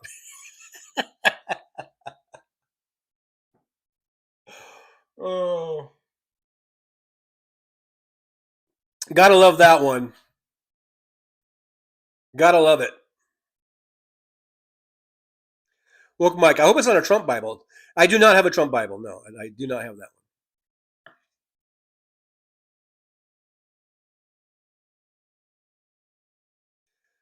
Walter Merkavich says there's a good Tim Hortons coffee shop at Seneca Niagara Casino. Another little truckerism here. It says, maybe I'm mixing up my scumbags. That sounds like something I would say.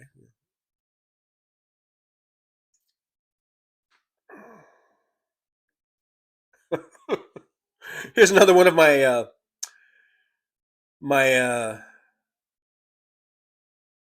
witty sayings here. It says, apparently when you're asleep, you're not as smart as when you're awake.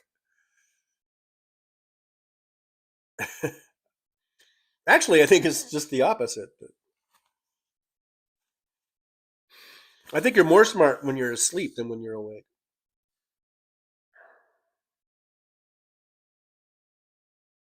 So I'm going to argue with myself now. I'm going to disagree with myself. I think when you're asleep and you're in like dream mode, I think your whole mind is open to everything. I think if you could remember all your shit in your sleep, you would know everything.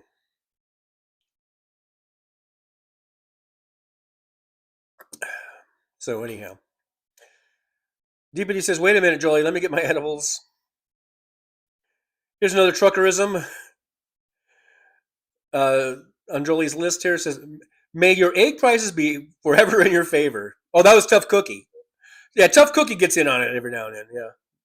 May your egg prices be forever in your favor. That old Tough Cookie. Whatever happened to that guy?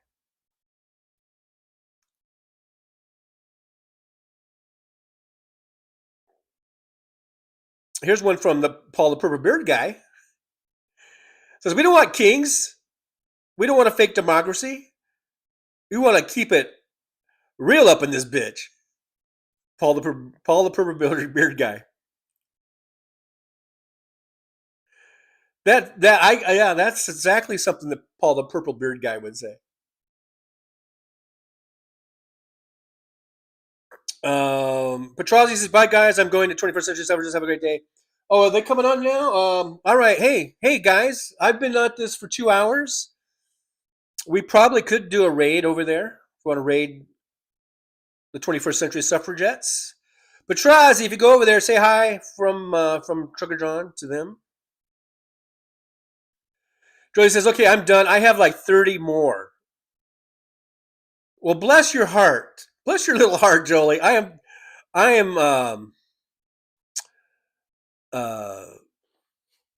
taken aback that you actually have a list, and I'm glad that you do, because I'm gonna use those on my coffee mugs and T-shirts. Petroni says, "I will, TJ." All right, Ed, let them know we're gonna come over in a little bit. We're gonna send people over there. Petrazi, we're gonna send some people over. All right, Petrazi, over to 21st Century Suffragette. We're gonna send the people over. Let's see. So Jolie was reminding us that we have channel memberships, guys. Channel memberships are really the heart and soul of this channel that keeps us going. And they start at $1.99 a month, so might want to consider a channel membership. That would be awesome. We also do the super chats today, over 5 on our goal, but not every day could be a big day on that, I guess.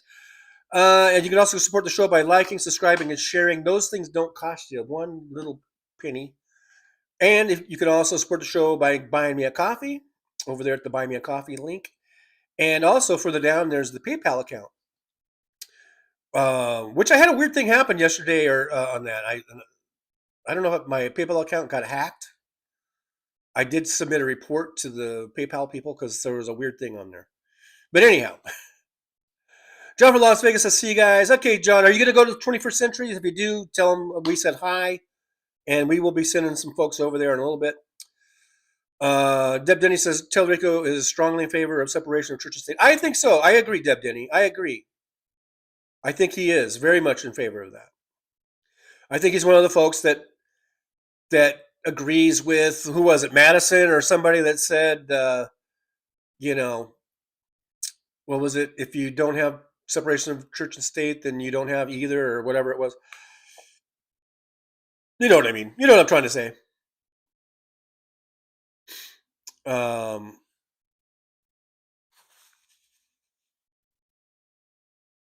DPD, it's good to see you smiling today.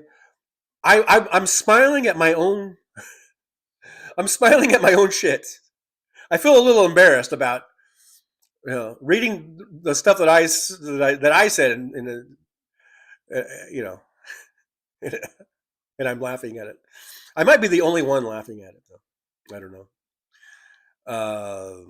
Victor Harshman says, my MAGA sister-in-law posted a picture of gas prices at Costco a month ago. She has now gone dark on Facebook.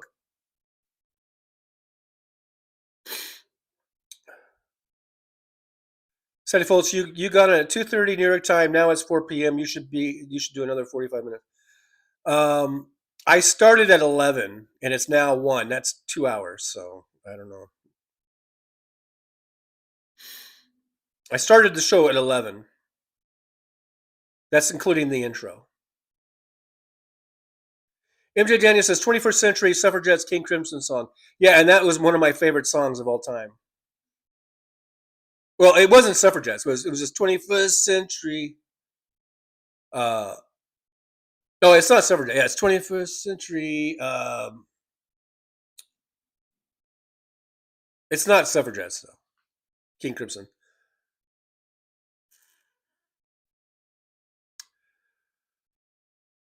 Jolie says, okay, one more. They are Gabs, greedy ass bitches. I think I remember that. Sandy Foltz, a member for 11 months.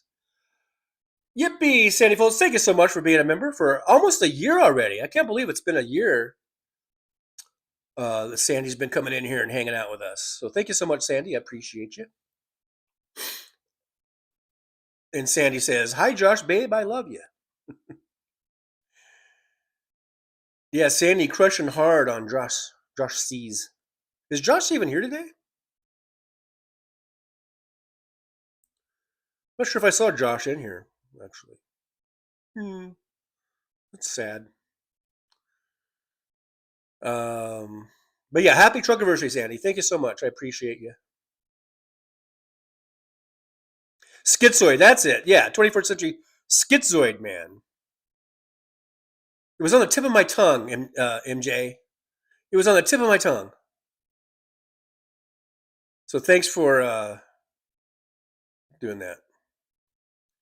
Sandy Foltz, you were 20 minutes late coming. I started the show almost exactly at 11 o'clock, 11 a.m. Or it might have been a couple minutes after. I started when I pushed the button to start the show, it was like 11:02 or something. I'm not going to argue with you about this, Sandy. MJ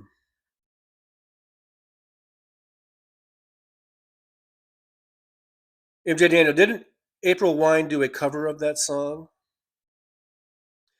I don't know, but April Wine, they sort of mashed up a bunch of songs. Remember that one, the song, and it kind of had like, it sounded like it had Day Tripper, which was the Beatles, kind of mixed with, was it Jumping Jack Flash with the Stones or something? And it was one of their, they had that one album or cassette. I had the cassette, and it had their two or three kind of big songs that they ever had, and it did go into a big kind of a big instrumental part of the song.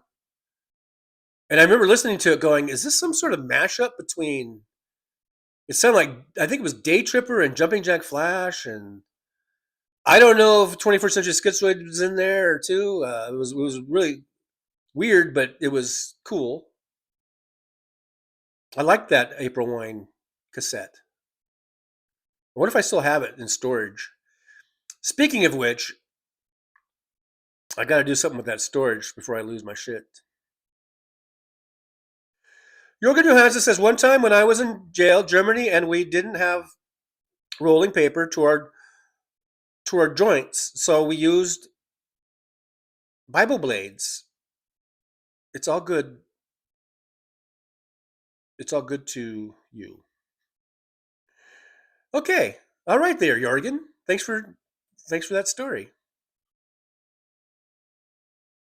David Weiss says, 21st Century Schizoid Man. P.S. The hair poem is then lyrics for the musical Hair, for fuck's sake, TJ. I think I mentioned Hair. I think I mentioned that. The Soulcraft. Hey, I have not seen the Soulcraft in here in ages. Hey, Soulcraft. The Soulcraft. says great version of 21st Century Schizoid Man done by Maynard from Tool. Oh. Yeah, maybe that's what we're thinking of. And Daniel, their big selling album was Harder Faster. Yeah, that must be the one I had. I only had the one, and it had whatever 2 or 3 hits that they had, and I think they were all on that one cassette. There are one cassette. You know how there's like one hit wonders. They're like a one cassette wonder. Even though I'm sure they made several albums, but the only one that was probably anyone remember is the Harder Faster one.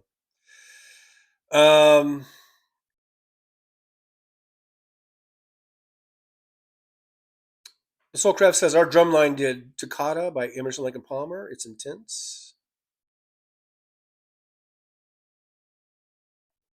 Toccata. I'm not sure if I've ever heard that or not. I probably have, and I just didn't know the name of it. Or something like that. Anyhow, Sandy and everyone else, I should probably end the show so I can get to work. I need to get to work. I need to go make some money. Not making any money from this. 0 for 5 on the goal. So I need to go out there and drive that cab, get some money, and pay my bills. Save my storage stuff from being lost and sold and being on the next episode of Storage Wars. So anyhow, Jolie, should we put a link to 21st Century Suffragettes in the chat, and then people can go over there and say hi? And say hi, hi, hi. Let me see if I can find them here. Yeah, there they are. Yeah, they're on. They got the four square things. So yeah, they're on. And Soulcraft says my schedule changed a bit, but I'm back. Anamore says, this is the best part of the show when you discuss music trivia, TJ. Really? So all that meaningful, important shit that I've been saying about politics is all for nothing? It's all a bunch of garbage? I probably would get more viewers if I just talked about music all day. I don't know.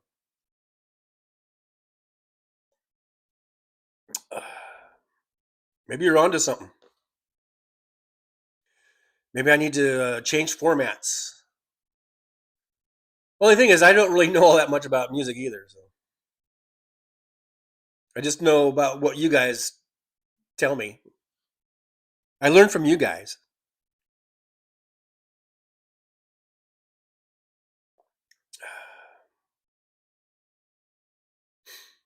All right. But I do need to get going. So I'm gonna put the link to the 21st Century Suffragettes in the chat. And if you guys go over there, tell them Trucker John Raid, something to that effect, that would be great.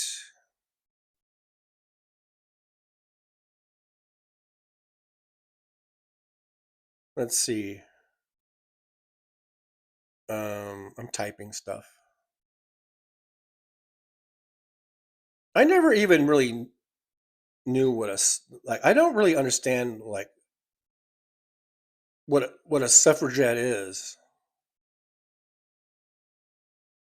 I know it means suffrage, women's suffrage, I guess, and about women's, right to vote, about getting the right to vote. There was suffrage movement. I guess suffrage means you're suffering. I still don't understand it. I'm 65 years old. And even David Bowie had Suffragette City. I don't even know what that means. That's a great song. great rocker, but I still I don't understand words. I just don't understand. You know, I think it's a really old, antiquated word. Maybe I have problems with old, antiquated words. Maybe that's what all that speaking in tongues is that old, antiquated words. Maybe that's why I don't understand it. I don't know. Anyhow, go over there, check them out. Got a great group of ladies over there. And we're going to go ahead and end the show here. I'm going to remind everyone, next scheduled show will be Tuesday. For right now, I'm only doing Tuesdays, Thursdays, and Saturdays. Once I get a car, which hopefully won't be too much longer. I don't know, it might be a few more weeks or whatever before I can get something. And then once I get a car, then I'll go back to doing a bigger schedule, I guess. But for now, it's just going to be Tuesdays, Thursdays, and Saturdays, 11 a.m. Pacific time. And so we'll see you then. Jolie says suffragettes were primarily early 20th century British activists, notably the Women's Social and Political Union, led by Emmeline Pankhurst, who used militant tactics, including arson. Yikes. Jolie says property damage and hunger strikes to demand women's voting rights, originating from a 1906 Daily Mail term meant to belittle them. The movement embraced deeds, not words, to force legislative change. Thanks for that, Jolie. I still don't get it. Anyhow, I guess you got to pick a word. Suffragette's as good as any. I mean, and that, yeah. So they used it. They embraced it. Soulcraft says I watched a documentary about the movement from the late 1800s to the 60s. Jolie says contributing to the 1918 vote for women over 30. Wow, is that how it was at first? Like, well, because the voting age, it was 21. Remember, and then they lowered it to 18. Anyhow, guys, before I go off on tangents and everything, thank you guys so much for being here. Only thing left to do is the words of wisdom, and then you can go over to 21st Century, say hello to them from all of us over here. Again, I'll see you guys Tuesday, 11 a.m. Pacific time. Just real quick, don't forget to check out No Kings, March 28th. They got the No Kings thing going here. And you can check that out at nokings.org for whatever's going on. You got March 28th. See if there's anything near you that's happening that you can go to. No Kings also has, because I get emails from them, they have other things that you can do, like phone banking, all kinds of things that they will send you that are like things around your area that you can do. So nokings.org, I think, is a pretty good one, a pretty good organization. Let's get out there, make our voices heard, make our opinions known. Let Trump and the Republicans know on no uncertain terms that we are not happy with them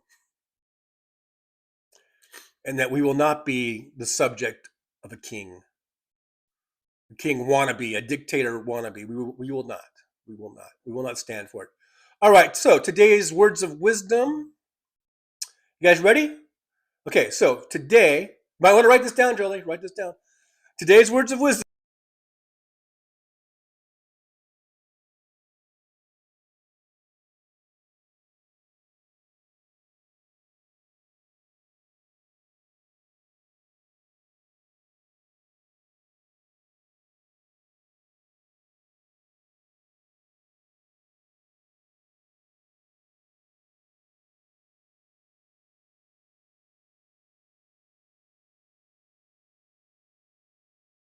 Well, it's time to say goodbye. show has come to an end. But don't be sad, no, don't you cry. We're all gonna come back and meet again. We'll have some fun times, hopefully nothing too bad. We might talk about war crimes, might talk about Baghdad. I doubt we'll talk about door chimes, but if we did, I'd be only too glad. So hasta la vista, baby. The show is over, but could I ask you maybe to take a shower? No, that's not what I meant, but I couldn't think of anything to rhyme with over. Now my whole rhyming scheme is all screwed up. Oh shit, I should have stuck to truck driving, who I tried to kid. At least when I was out there driving, I could handle a skid. But doing this live stream, baby, has been a real kid. So I hope to see y'all again right here on the Trucker John live stream. We're gonna do it again and again, right here in the Trucker John live stream. Yeah, the Trucker John live stream. We're gonna come back and do it all again. No, this ain't no dream. This is where we win, right here on the Trucker John live stream. No, this time to say goodbye. The show is coming in. Don't be sad, no, don't you cry. We're all gonna come back and meet again. Rolling down the highway in my rusty old rig. I'm a retired trucker, but my spirit's still big. Living in Vegas, where the lights never sleep. Broadcasting my thoughts for the world to keep. From politics to pop culture, I've got it all. Sharing my views, no matter how big or small.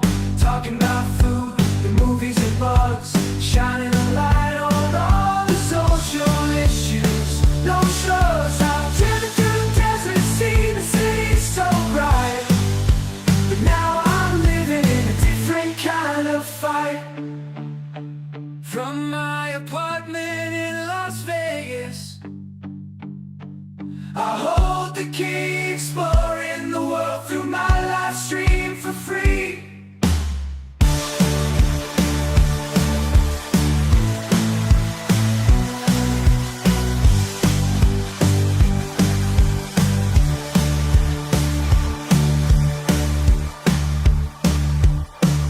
My apartment in Las Vegas, I hold the key, exploring the world through my live stream for free.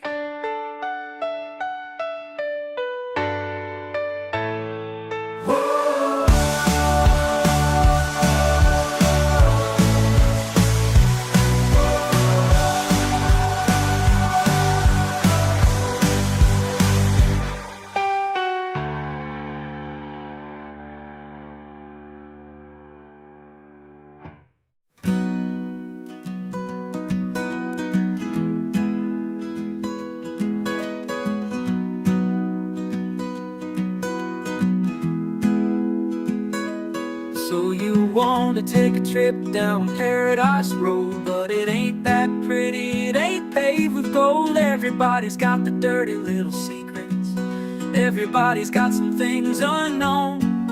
But if you ain't real careful, baby, it'll cut you down to the bone.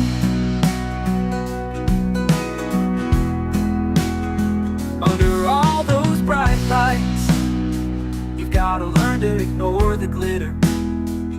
It's all about fight or flight, and you don't wanna do either.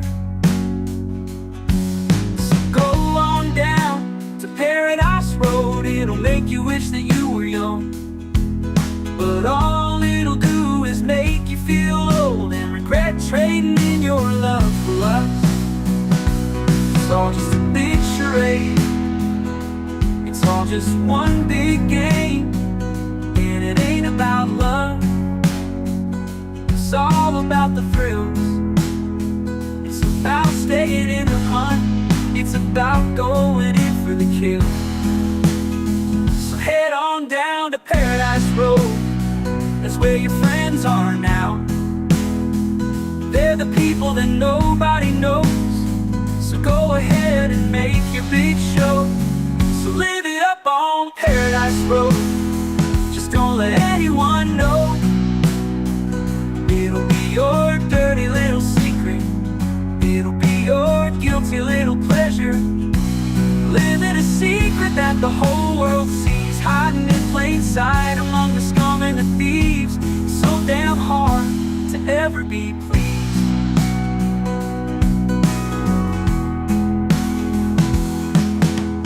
Everyone wants to live the good life, everybody wants a piece of paradise. But where would you run? Where would you hide? What would you do to buy a little more time? Grandiose dreams of happily ever after are really just another day's end.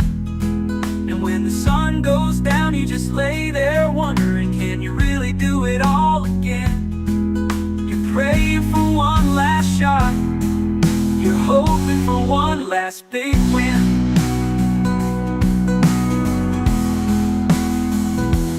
Paradise Road is calling, so you better hurry along. Paradise Road is calling, so you better hurry along.